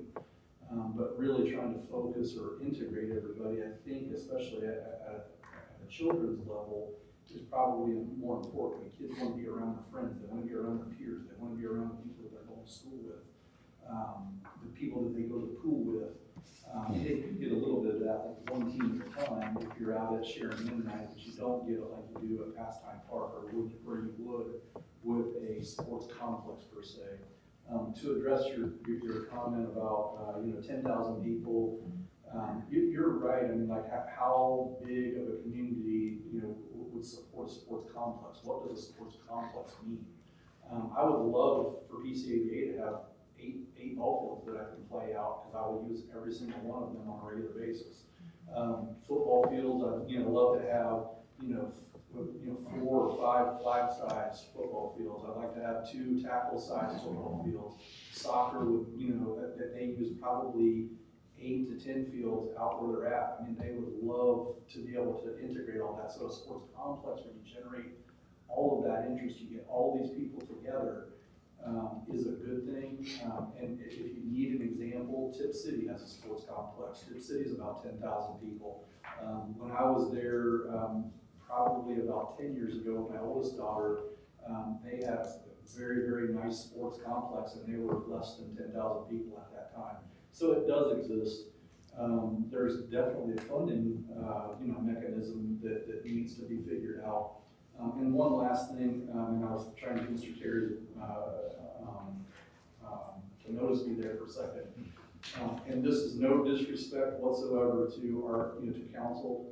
Thanks for hosting the meeting. Thanks to the park committee for everything you do. I sat there and I felt like I was spinning wheels a lot of times. So what you guys do is not easy, and you kind of get pulled in different directions. Hey, let's do this. No, hey, let's do that. And it's really hard. So thanks for what you guys do. And again, thanks for hosting and allowing me to talk a lot. But I wish he was this passionate at work. with no disrespect intended at all. So just take this literally for what it is. You guys are about 8, maybe 10 years late to the table. Yep. So when you're talking about long-term plans, your long-term plans should have started 8 or 10 years ago, because we are at the bursting point. Something has to happen, and I hope. I mean, you guys have obviously taken the first step and said, "Hey, come and talk. Let's figure out where we're at." You took the first step with the Parks Committee. Hey, let's figure out where we're at. You're 8 or 10 years behind, and I hope that you approach this with that mentality. Because if we look at long-term plans and say, "Hey, next year let's talk about how we're going to do this, and the year after that let's talk about how we're going to do that," you're all of a sudden going to be 12 years behind, and then 15 years behind, and you can't afford to get any further behind than where we're already at. I mean, this is a very much an uphill battle for all of us, and the funding is going to be the biggest thing. I mean, if somebody just say, "Hey, here's $2 million, we'll just go out and buy 100 acres and we'll be fine." We don't have it. I get it. But I hope the approach, and again, no disrespect at all, to you guys who have said, "Hey, this is long-term plans." You're behind. You're way behind already, and I hope that you can, approach it with the sense of urgency that it truly, truly needs, because the park system as a whole, specifically on the field, but the park system as a whole has been, I've heard words like deferred maintenance. You talk about the south. The south shelter house that hasn't had the roof replaced in however many years. It's done. It's done now, but it took about 10 years for it to happen. And people like to say deferred maintenance, and what that really is just, "Hey, I've chosen to spend my money somewhere else," and that's fine. It's necessity. I mean, it's the same thing happens in my own house. I get it, but there is a sense of urgency with the parks, and I think that's why you come to the table tonight. And I hope that you truly approach wherever you go from here with that sense of urgency that I'm trying to relay. And if we're really talking park acquisition in 5 years, change it from 100 to 120 acres, because it's not going to be enough. And that's just one perk. I mean, you're talking. We should be able to offer amenities for our residents that extend beyond the 42 acres that Pastime Park has to offer. Plain and simple. And 10 years ago, I sat on the Parks and Rec, and we were looking at North Chillicothe, the land right across the street from Pastime Park. That would have been a perfect opportunity at that point to purchase that for a field. And there are grants that are out there. There are grants that if you want to put lights on the field, there are grants that you can do. There was a guy that I worked with before that wrote a grant for up in, oh gosh, I can't remember the little town that it was. They put a field turf in, and part of the field turf was they got the lights, and they paid 90% of the lighting that was there. I mean, there is an opportunity. We need to do that, I think. And I'm sorry I'm late. And just to clarify the numbers, Plain City Village is, census was 460. It's like 5,000. We're basically 5,000. Yeah. But the sports view of this is way beyond the village, right? It's drone, I mean, look at all the housing developments that are coming in that aren't even in our village that are gonna have, so the number is beyond just the boundary lines of this village for the sports. It's all of the Jonathan Alder School District, which is much bigger than the village. And then any of the communities that kind of sit in between, do we go to Marysville or do we go to Plain City? Do we go to Dublin or do we go to Plain City? So that's part of that sports look. I was bringing it up mainly for funding purposes. Yeah, oh, absolutely. Say, you That's have to look at who is funding. And- Is Marysville going to Well, and that's why, going to fund it? and, well, Marysville is its own thing, but there's there's Jerometown, there's all of the county area. And that's where that original discussion that we talked about, that joint thing, because our fire district is not Plain City's fire department. It's a joint fire district that services all of those in between places that aren't part of some other city. And again, it's night and day difference, but it works for that. You know what I mean? It's obviously something that could be worth considering for a sports thing. So did you? I have a good question. Yeah, of course. Yep. If I hadn't heard conversation about removing some ball fields, what is the conversation of putting in place of them in that space? I can probably answer a portion of that question. One of the things that certainly managing the pool, we recognize, again, I think it's a problem of success. We don't have a big enough pool for the amount of people that come to the aquatic center, not nearly. And I say it's a problem of success because it's not just Jerome Township, let's say. We get people coming from Powell, and we have different pricing structures for memberships that address that. So if you're from out of town, we pay more for membership. But we have people love our aquatic center because it's clean, we have great employees, we take care of it, it's safe. So we have a problem of success with the pool, and what we've talked about internally with the Parks and Rec Committee is, holy cow, if you've been to the pool, you realize how packed it is on a busy day. We need to be thinking for the future, and actually the future, as I think Tom said, is kind of like right now, we need more pool space, what can we do? So and again, we're all talking in theoreticals here, nothing is moving. We're not gonna build an entire new facility for the aquatic center, it wouldn't make sense. We have the staffing there, we have our infrastructure is there, we need to add on to it. We can't do that with the current configuration, and certainly not impeding on parking and the ball field and all sorts of things.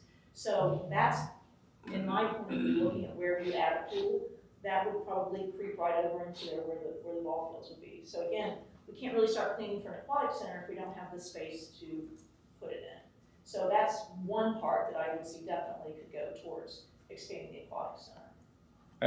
I think for me, if we go that route and if we go any of these routes where we're removing things, I'd want to see that. I'd also just want to see more like just generic green space and like more like walking and like park benches and like a park that you like go and like sit and enjoy the trees and throw a frisbee around, so that it's not just like right now that, I mean, it exists over by like the pavilion kind of where I go with my kids on the playground and I got to keep careful no one gets close to the street.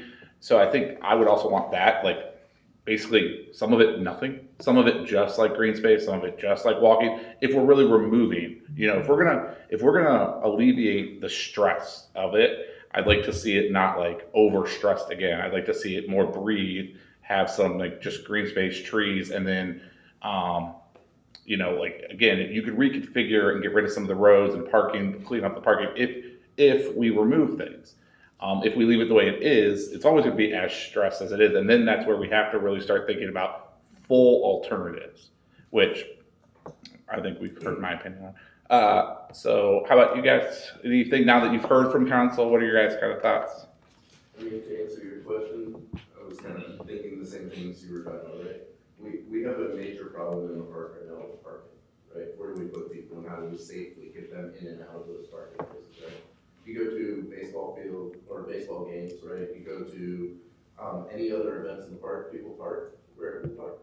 And that's the safety issue, right? Because they also have to drive wherever they park, right? So they drive through the grass, maybe they drive around the fancy word for the posts that get Bollard. Right? They drive around, right? A bollard is great if you stay on the road, right? But if you're used to parking in the grass, they won't stay on the road. They drive around the ball or through the mud puddle that you just right? And that destroys our green space. And we have a beautiful green space that I think is relatively underutilized, kind of central on the eastern border of the park, kind of where the path comes out, right? Because there is no real feasible way to get there unless you walk, and it's sort of hidden unless you go over there, right? So I think people tend to congregate where the roads are and where they can park. So that's what we're talking about. If we can decompress a little bit to relocate some of the things without destroying that feel of the park, that kind of historical, this is our park, this is the crown jewel of Plain City, then we have the ability to start to add our extra pool space on parking, fix some of the safety issues, and just reconfigure, almost like organizing your garage where everything's scattered about, as opposed to building shelving and putting it in a neat place where it's now functional space. So I think that's kind of what we're trying to do. How can we right now figure out how to make it a more functional, useful space and try to meet the needs of the community? And I saw some people holding up. If you were going to, I'm sorry, if you guys were going to, yeah, if you were, you had video game at SimCity, you build a Pastime Park, what would you put, how would you guys do it? Like what would you decompress, or would you leave it, or like it's? I would get rid of camping. I think you removed a lot of residents' desire to use the walking path because you're walking through people's camping space. I think we lost part of our That'd be my number one. I have to echo that when I'm out I there. thought you were just moving. I don't it. enjoy it So- anymore. I used to love it, but I don't. That's why I was saying, you make it adjacent, so it's not part of the park where you're gonna be having walking paths, you make it. But again, what you're saying, you do that, I don't wanna run it anymore, I wanna, like, it might as well just be some other business running a campground. But it is just a little creepy sometimes when you're running, jogging, and people are just out there eating their breakfast, and you're like, hi, or just coming out, in their, How about the committee? What if you guys could design Pastime Park? Like you haven't spoken much. I don't want to put you on the spot. You're nodding your head. So how would you design it? Yeah. I think we haven't addressed something that, the committee we have addressed is if you survey the village and survey the community, another amenity that people are asking for is a dog park. Where would we put that? We've talked about removing the run for steam threshers and potentially putting a dog park there. But again, you're also tapping into some of that potential parking space. We've looked at other options. We've looked at, the triangle. We've talked this until we've been blue in the face. Mm-hmm. But if I were to walk outside right now, I could probably find 10 people that would say a dog park, a dog park, a dog park. That also path benches where you could sit and let your kids play on the playground, let your dogs run around. And it feels more humble and more of a community. So I don't want that to, I don't want that to not be part of this discussion when we're building the dog park. So whether that's at the current Pastime Park, whether that's a small area at this potentially new rec center, or, whatever it might look like. But I definitely think that that's important, but I would echo a lot of what, my fellow committee members have said. I will also advocate for being a little eerie when, I have a husband who's an avid disc golfer.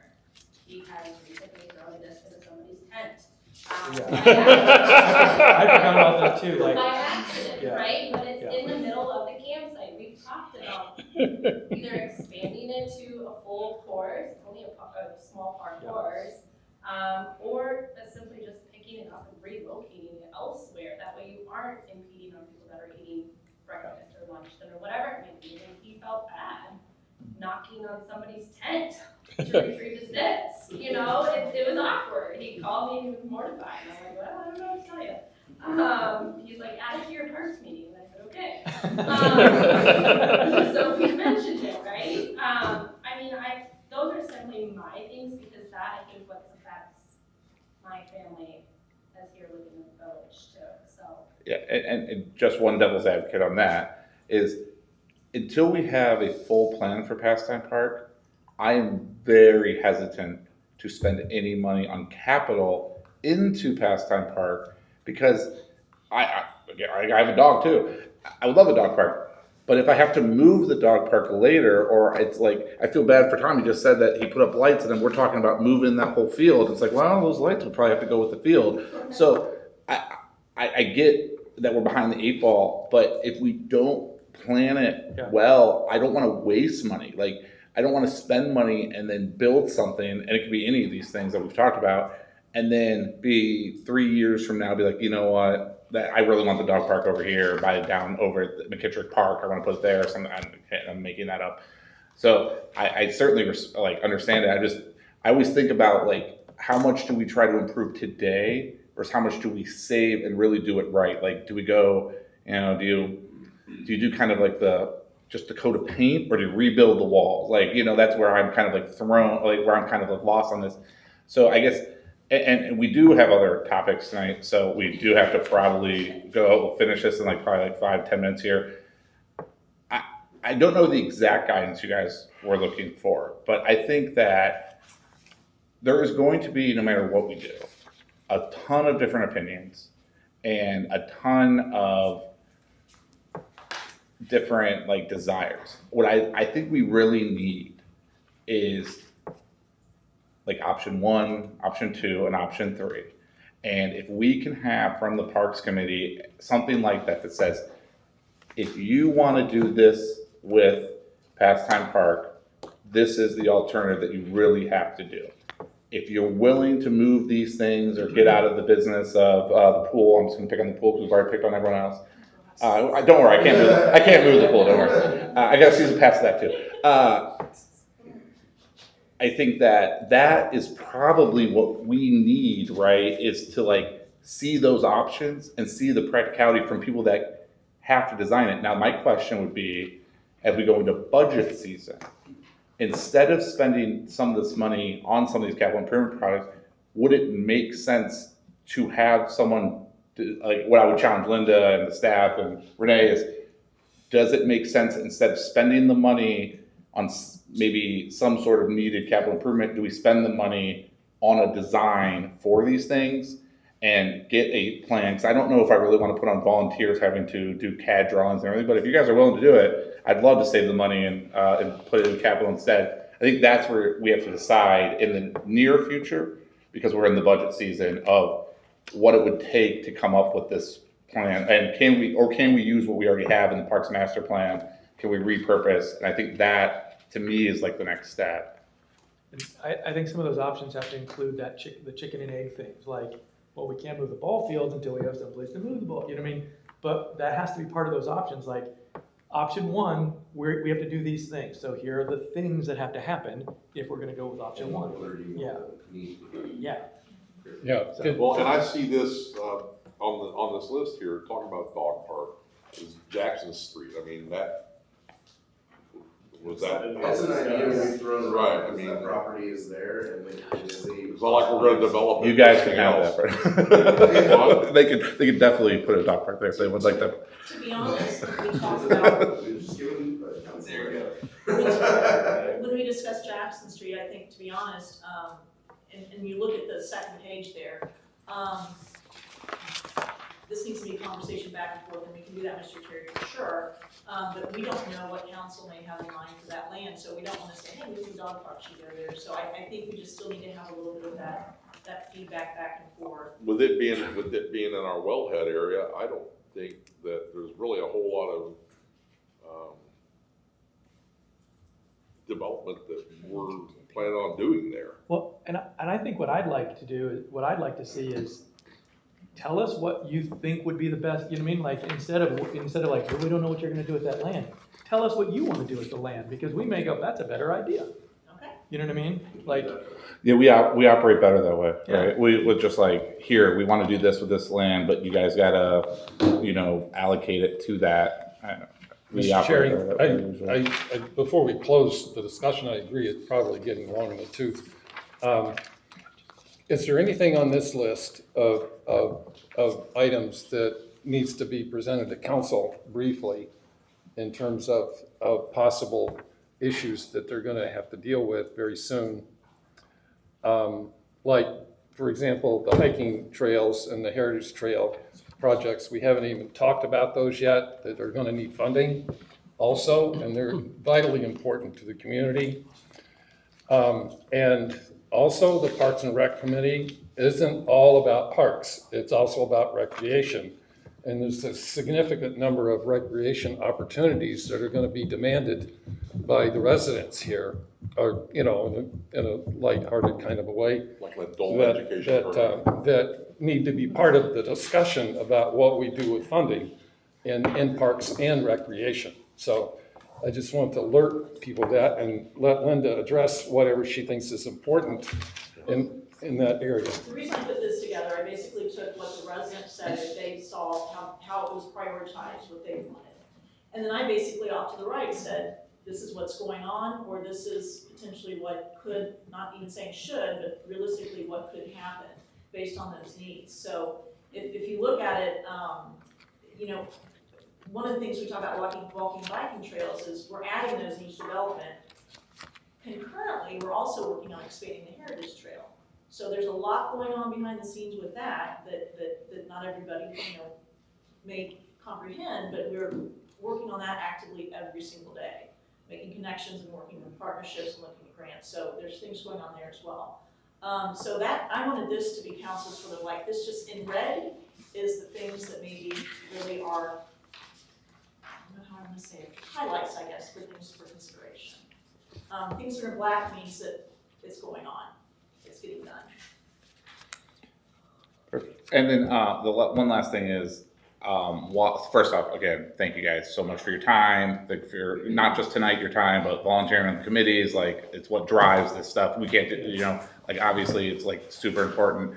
I think the only other thing that I'd ask staff to do is start looking into funding alternatives for this like sports complex. I'm sorry, I used the word complex again, but because it's a crucial thing, right? Like we want to be good stewards to like the school district and people. We don't want to stop serving anyone we're serving today. So like, how could this possibly work? Because, you know, we're talking about being able to afford a dog park, and now we're talking about 100-acre park. Like those are big leaps, but we're also behind the 8 ball. So starting to envision that, and poor Renee, I was probably like, there's no chance you can afford. But starting to think about that and creative about who we could pull in and how we could do it, I think would be huge. And if anyone is watching and would like to donate 100 acres of land to the village of Plant City for a sports complex, we will accept it. Put your number in the banner at the bottom.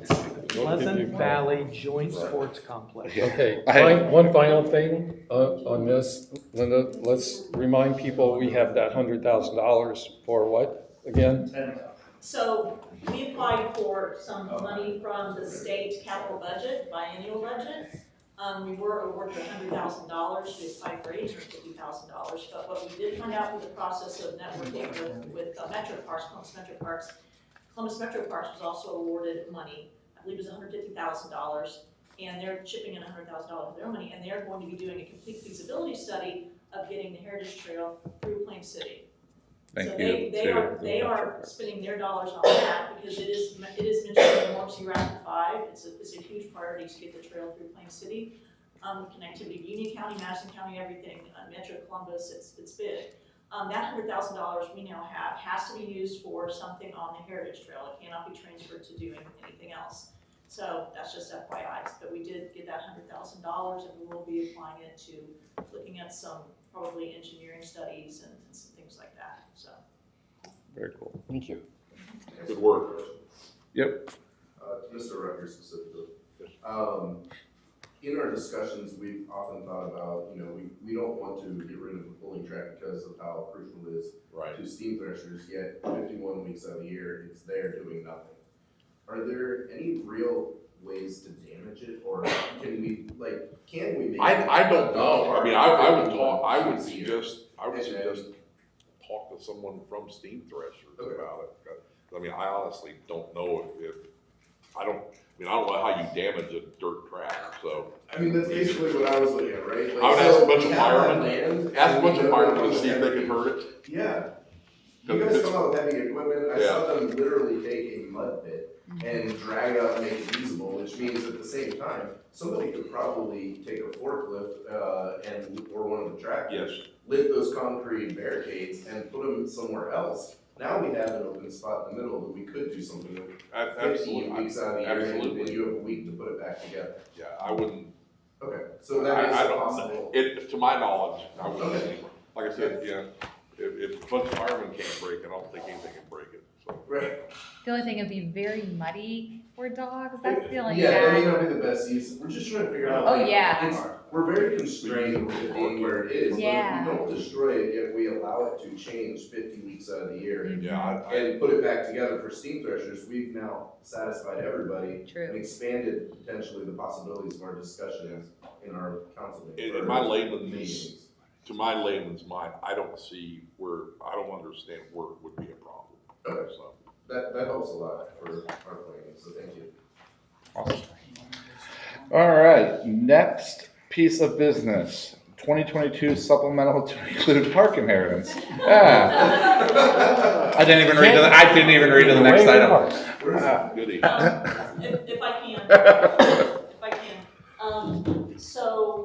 Recently, a pretty well-known member of the community passed away, Bob Converse. And as part of his will, he actually left $10,000 specifically for Pastime Park in memory of his daughter Connie, who had passed before him. So I have been in touch with the executor of his estate, and we talked about Bob and his passions, and one thing he really loved was nature. And so we're going to be doing a couple of projects. We've started on one of them. We're going to be creating a monarch way station in Pastime Park right along. If anybody's seen the big dirty open area where there used to be grasses and weeds, that is now going to be monarch way station. So we're going to have lots of native plants. It's going to be beautiful. And then we're also creating a rain garden. And the green space is kind of behind where the gravel campsites are. And the walking path, there's a very low spot there. And we have been trying to figure out how to remediate that, and we're going to, talking to a specialist in that, we're going to create a rain garden, possibly some might look like a dry creek bed, there'll be natives, some grasses, we're going to have a couple memorial benches, and we're going to make it very lovely in memory of Bob and his daughter Connie, so. Awesome. That's $2,000. It's supplemental. Yeah, of course. We receive the money, so we Yeah. had to appropriate the money so she's able to spend it. Yeah, and obviously, whatever thanks we can send on behalf of the entire village to like the whole family, like unbelievably kind gesture, and I'm sure you guys will put it to great use. I doubt anyone will have a problem with accepting that. Right? Yeah. So I'll bring it Monday before council. Okay. Perfect. Awesome. That's great. Next order of business, information regarding recent passage of bond ordinance potential amendment. So what this is council passed probably 2 months ago, the bond ordinance to issue debt. Our bond council was reviewing some reports to the Madison County Auditor site. Basically what happens is that we have to, along with other jurisdictions in our county, have to pledge a certain amount of money just in case we as a village are unable to pay this debt, that we promise that we're gonna pass a tax levy to put it on the residents, but the county auditor requires a 10 mil limit. With the $10 million loan that's possible with the sewer plant, it exceeds that. And so they would like, our bond council requested if we would extend the 40-year time instead of a 20-year time. Now, this is like a backstop. We plan on paying our debt. We're going to use our tax, our capacity fees to pay back the sewer debt. This is just a promise to the county and our residents that we are not going to fall short of our payments. So It extends it from 20 years to 40 years. to 40 years that we Right. promise to pay it. So it reduces that millage that we're able to issue debt. Okay, we have the authorization for it was called a note thing before, but now it's being called a bond thing. Okay, what is the timeline for issuance of these bonds? And this is still coming back to council before you issue those bonds, right? Monday night, we have, because we're issuing debt on September 15th. So the way I understand this, and please correct me if I'm wrong, the 10 mil rule is the amount of millage that we have the ability, along with other municipalities that may overlap with us, to go and kind of like claim as ours, right? And what they're saying is, what we're using right now is going for 20 years, and they're saying you need to say that that will be for 20 years. So it's not an increase. Right. It's not, you can't, it's literally against the law to increase past 10 mil. Like, that's the 10 mil law. And so what they're saying is you can only claim this much for this long. You're saying you want to use 20 years of your kind of capacity. We think you should use 40 just in case you don't repay it. Right. So if in 20 years we haven't repaid it, we can't take out Once the new payment debt. per year goes down. Yeah, we can't take out new debt because that new debt, we've already counted on that 10 mil. Right. I think that we learned this at that class. Okay. What I want to do is ask Is that generally right? questions Sorry, about is that generally right? Okay. investing $10 million in our existing facility when we're talking about an alternative plan to using our existing facility for wastewater treatment and for water sourcing. Okay, this $10 million becomes a $23.5 million obligation for the village. When you multiply the payments out times 40 years, it comes to 23. I think you're using the word 10 Okay. million instead of 10 You're million. thinking that we're gonna pay back, no, this is just as a collateral, this is Yeah. what it is, we are This- not yeah. borrowing money from the This county. is this millage, is- not million. So we're not gonna issue the bonds then? I We're mean, gonna issue a $10 million debt right, through that's what I'm notes, talking and about. the That notes that we, becomes a $23.5 million debt when you figure out what it's gonna cost to pay that $10 million off over 40 that years. depends on the interest rate, and And we, it does, and you mentioned 5%. Okay, that's not my point. No, My this- point is investing that money into a wastewater treatment plant that's arguably, I don't know how long, if we go the district route, the water treatment district route, how long is that gonna be? I mean, it's probably gonna be at least 5 years before that would come online. But now we've invested $10 million in a facility we're only gonna use for 5 years. So I would like to see what the likelihood is of using our existing facility with a much less investment Okay. in it, So- in that interim. You see what I'm saying? Yeah, so what this discussion is here.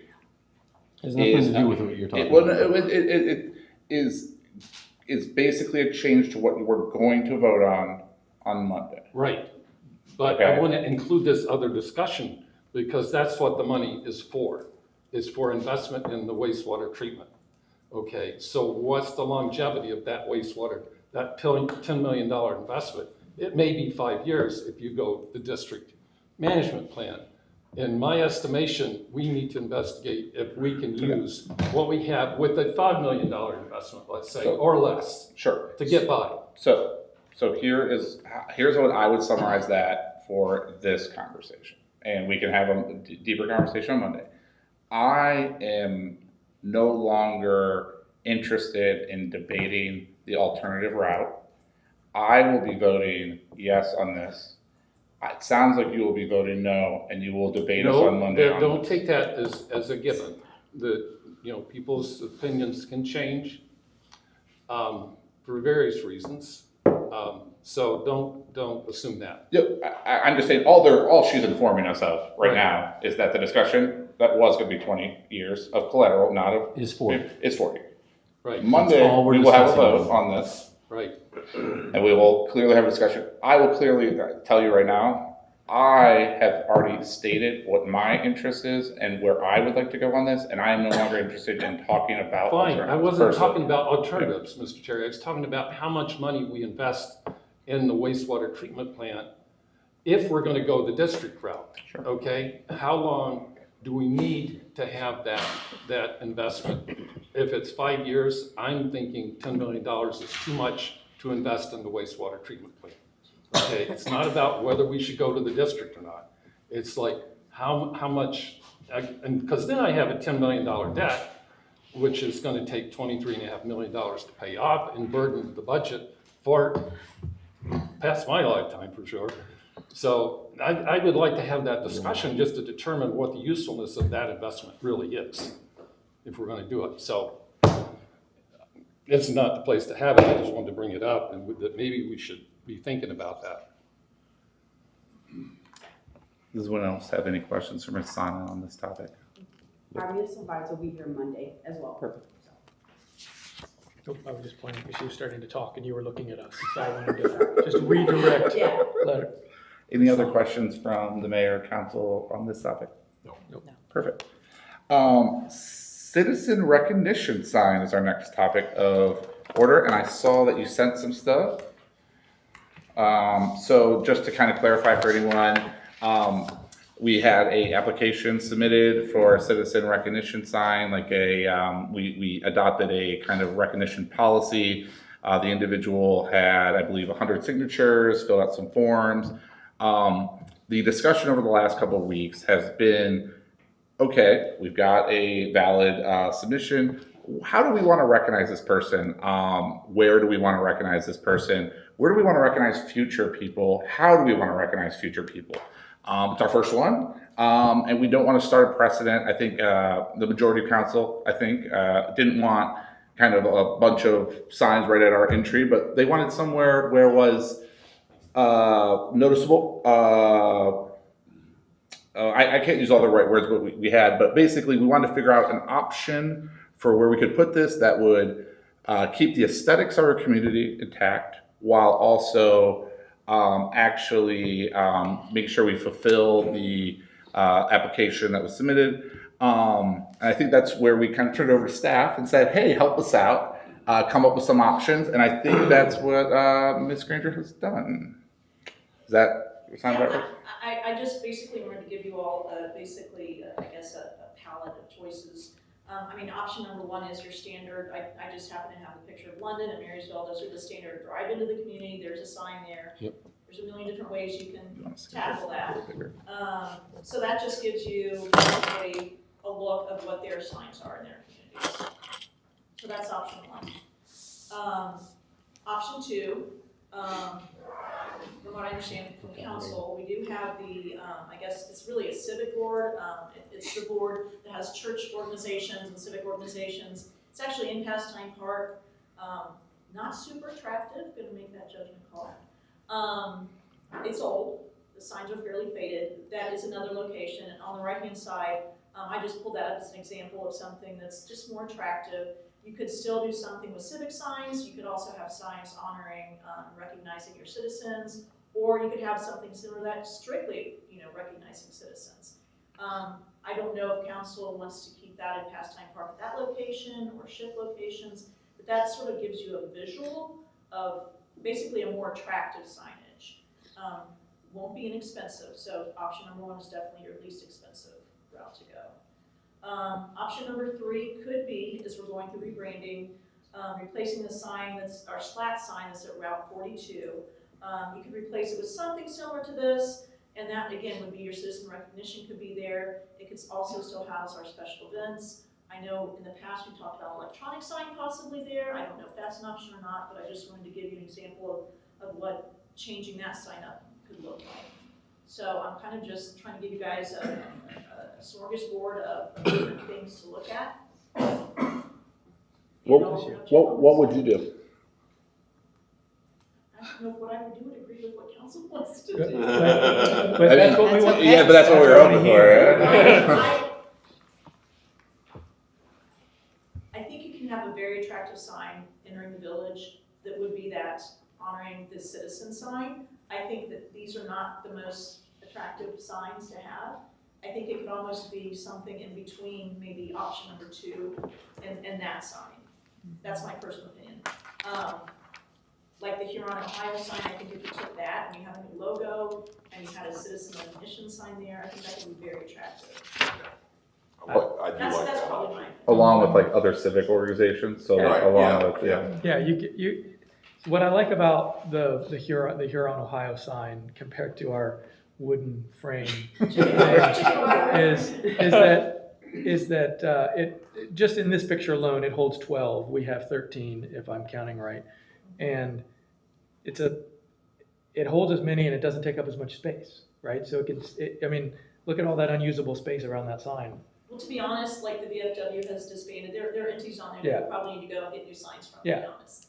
So, and then to have a section of that is, I kind of like that, London salutes our champions, you know what I mean? Like, that's kind of a neat, you know, to have a section where you could have, you know, maybe some rotating signs. Maybe we only have enough room for 3, and we have to figure out when we rotate those. The thing I really like about the Huron sign is that it's consistent. Yeah.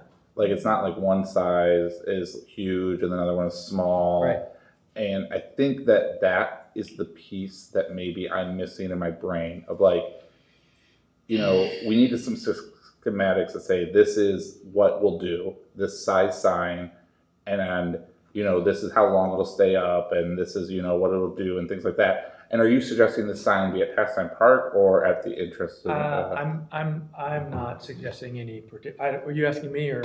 Well, Ms. Green. Yeah. I like Granger, applying thank to you. the community because I think it's obviously it's a little bit of bragging rights for that community. Yeah. You're honoring people, and they're typically people of note. So to me, it's kind of nice when you drive a community like, oh, I didn't know that person was from there. Yeah, I think we currently have 2. We have the one out by Scheiderer Farm on 161, and we have the one in We Pastime also Park. have one on 161 as Yeah. you come in from that way. I just saw, I know. Did they come back up? The one It's at up. Schreider No, the Farm was- 161 I out think like it was off taken of, down. what's Huh?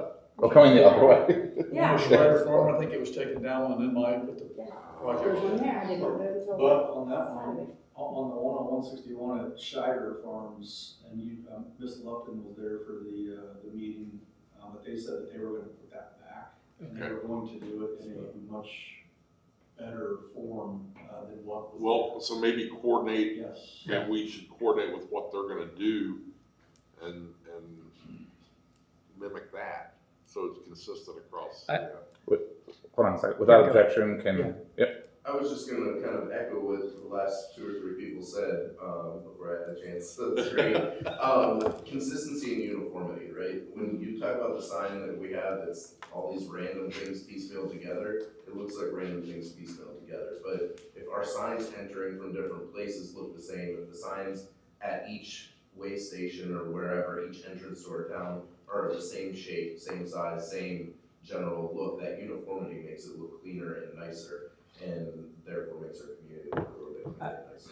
I hate to say it, but that's, I mean, although that's not our brand, like our logo, that is part of our brand. And so I think some of our branding style guides have to be, if we're gonna put your sign up, it's gotta be, It's gotta be this, Yeah. it's gotta gotta be meet these this size, specifications. it's gotta be, Mhm. you know, and unlike, Absolutely. It's gotta be unlike the metal, it's gotta London be champion raised. sign, Mhm. you're not designing your own sign and handing it to us. Yeah, I mean- We've got guidelines. And you can tell on the one we have now, it's not like that, right? And even on London's, it doesn't quite look as uniform as this like Huron one, where it's like, okay, this is the size, this is where it's gonna fit, this is the rotation, this is what it's gonna take to get on there. It just seems cleaner. And I think at the end of the day, that aesthetic piece is when you drive into a community, the difference between a sign being like, oh, the home of this person, that brings me some pride, versus, oh, look at those 12 of, this is home of, man, that looks kind of trashy, is a big deal to me. Like, I'm trying to keep our aesthetics as high as possible. So, yeah, I'm in. It's a big part of our image when the first thing you see when you come into town is a sign that tells you where you are, what we're about, and has our brand and our logo and even our clock tower. You know, Yeah, and that prominently top displayed. Huron piece has You that. know what I mean? Yeah. And just to be clear, I don't know if the applicant would be okay with this. I'm thinking about like just balancing different people, right? And let's take this for exactly what it is. Okay, so we just had an individual donate money to the parks, and we're gonna give them a bench, I assume, with their name on it or something, like, right? So I'm also okay if like we think about other alternatives like benches. I think the group is leaning towards more welcome signs, but you know, we need to weigh like the gravity of something, right? Like if they won the Super Bowl, or you know, they won their local fishing outing. Like, I don't know, but you know, my point being, like, we do have to think about like levels, and like, you know, someone donating money is a big deal. So like, how quickly will that person say, oh, I want, you know, that family, you know, I think that benches and plaques and things are also a reasonable outcome, but it sounds like we're leaning towards a welcome sign, so I won't fight it too much. But We just have to think about that, because we're gonna have Well, probably more applicants as we grow. the thing with the welcome sign is that there's only limited space. We can't just keep expanding it and adding. So we'll have to figure out some way to make sure that if we're putting a I hope sign I'm up not on on there. council when I have to remove someone to that- add someone You know what I else. mean? That Well, no, if the there citizen's has to saying be his some sort recognition's of- there, do we set a time frame? Yeah, your recognition goes on the main sign for a year or 2 years or whatever, and then we have a plaque that's set Like, up. we take those and we Yeah. put them all And we somewhere. put them someplace else, or we put that plaque that's still someplace prominent, that's not on every entrance into the And city. I'm guessing that's probably how like the schools do it, right? Like your first 5 years out, like you're like prominently placed, and then you Yeah. get moved to the gym, and then you get moved to the cafeteria or whatever. So you're right, yeah. I mean, it's And then it's the art infeasible to The art think wing. that Hey, I would've started in the art wing. that more great people aren't going to come from here, right? Yeah. We want to fill We are this going to out. have more great people, and we can't have an unlimited board that supports So- the hundreds of great people that are going to come from here, So or and thousands. and so again, I think what we need to do, and Mr. Reed actually brought this point up not too long ago, but we wanted to like keep the progress growing, is let's look at that citizen recognition policy. Let's look at what it has and what it's lacking. This is our first attempt at this. So what is it lacking from like time and everything like that? We will have to talk to the applicant. Obviously, we're trying to be fair to both the applicant. I think we should keep them updated. Like we want to make sure they know we're not dragging our feet. We are trying to find the best solution for now and into the future and for other applicants. So I think we should just, if you could try to coordinate some of that, and I think we're gravitating towards the Huron sign. Yeah. I would agree. Terry, can I offer a suggestion? Absolutely. I know I'm way over here, but I know the wayfinding signage is being discussed for after the branding. I know the counties are working on that. And I've been to several meetings over in Marysville on the wayfinding. That might also be a place to include that. What are wayfindings? Wayfinding's like That's a Plain good City point. that way. Got it. So you That's go a good to point, Dublin, Heidi. all of their signs look exactly the same, all their directional signs, where the parks are, where the police station is. Yep. Union County Chamber of Commerce has started this. About a year ago, we actually went down to Hamilton, the city of Hamilton, as an example, and they've got phenomenal wayfinding signage. They're one of the first in the country that did this. And they are leading the charge on this. They brought us in on the discussions. But I know once we started talking about rebranding, we sort of backed off because we want our brand set before we decide what we want to do if we're going to move forward with wayfinding signage. Absolutely. That's an excellent point, Heidi, as long as we're putting signs up all over the place, to have maybe a master plan for avoiding sign pollution, if you will. It kind of reminds me of, I have to say this, Route 66 in the 50s and the Burma Shave commercials down the side. You can't relate, but I'm having a good time with it.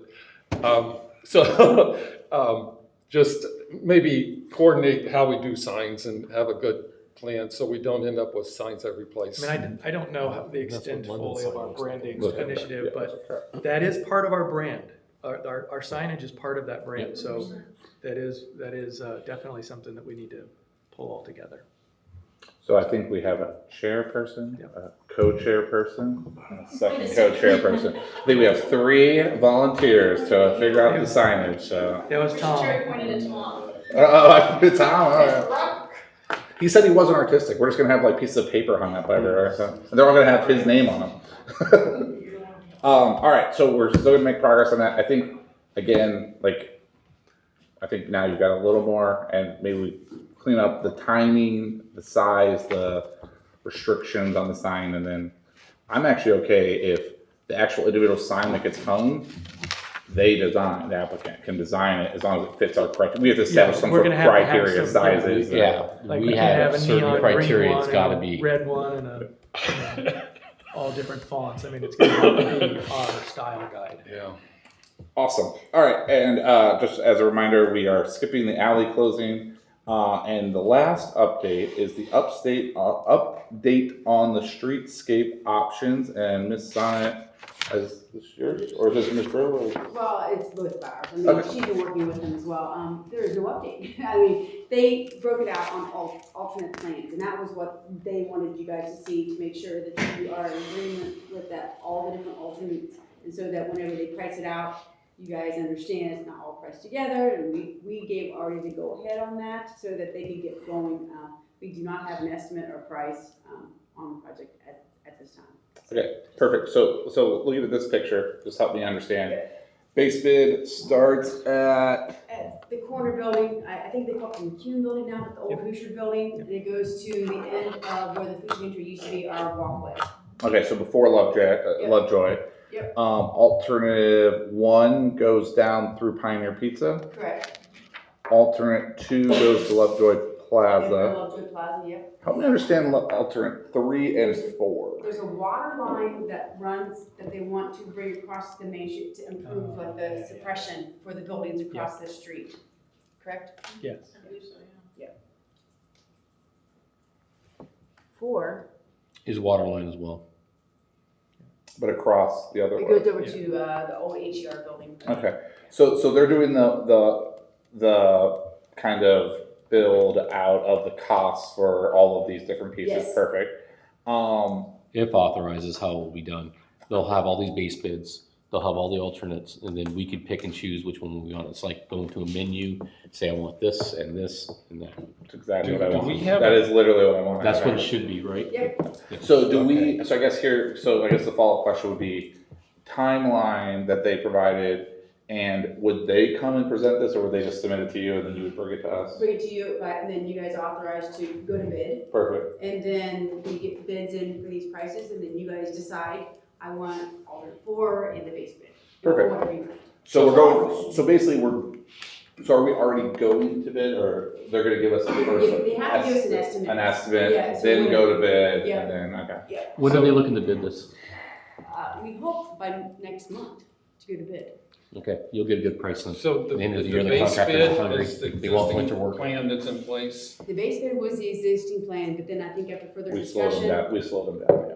we decided to go to kind of include the whole corner. So The whole corner around to all the way where? down to, The end of Pioneer Pizza. I don't think we decided to do that yet. No, it's no, an that's alternate. literally what we're It's talking an about. alternate. Right, Right, it's right. here. Those are Okay. alternates. So Talking about I'm bidding just it right interested now. in the part that's in place. Do we have a bid for that Yeah, part that we We're- planned? So we were gonna do that, we said, hold on, we wanted big, bigger, biggest. Right, So okay. we Are are we doing gonna get a bid for that base bid Yes. section, Yeah. the you're gonna get a bid for original all- plan? you're gonna get a bid Okay. for all prices, Yeah, all those that'd be good. components. That's Would it go extend around the corner? Because I'm not necessarily opposed to, I thought Where's the extending a little bit around the corner was part of the original It Yeah, goes plan. to the it'll end stop, of, it'll go right Bishop there. Building. Ms. Sonnet, these are perfect. I don't fully understand the water lines piece, so if we had a little why they want to do that. Yep. I think the breakups make total sense of where the base bid, the alternate 1 and alternate 2 are. So thank you for that. As long as, just have someone write, I don't know, a 3-line explanation of water. I'm guessing what they're gonna tell me, if I'm gonna dig that up, I have to dig it up anyways in a year or 2 to fix it. I could just knock it out now. It's Yeah, like, and- once I open up the ground, let's fix it The all. fire suppression for the second floor of Yep. the buildings across the street require that we get better water. Better pressure. So that's come up several times. And is that, so that came up with the fire, I'm guessing, all of the firefighters in the room, and people that go to fire meetings. Is that something we would pay for, or something that the business would pay for? Is that our responsibility? You mean, Well, the city's put a gotta new pay. main in? Yeah, I think that's. The city's gotta put the water line in so the water pressure will be better. Yeah. That's not gonna be the businesses that'll take care of that. That is, Yeah. because that is on city property and city right away. It'll be taken care of. The city will have to update that. So Well, that's why it's gonna be an alternate 3 and alternate 4 We bid price. do Okay, charge perfect, cool. So there'd be like some sort new of capping fee. developments for We their could. I access have to a water. question about these plans. So this is the other side of the street. We already finished the current side. This includes the light post and the lights and all of that stuff, correct? Yes. I have a question about the lights and the color temperature of the lights for our town. I don't think they're right as they are right now. Okay. And I would love for the new plan to include warmer lights because those things are Right. daylight bright. Right. Not just bright, but they're daylight color. They're 56 or 6,000 Kelvin.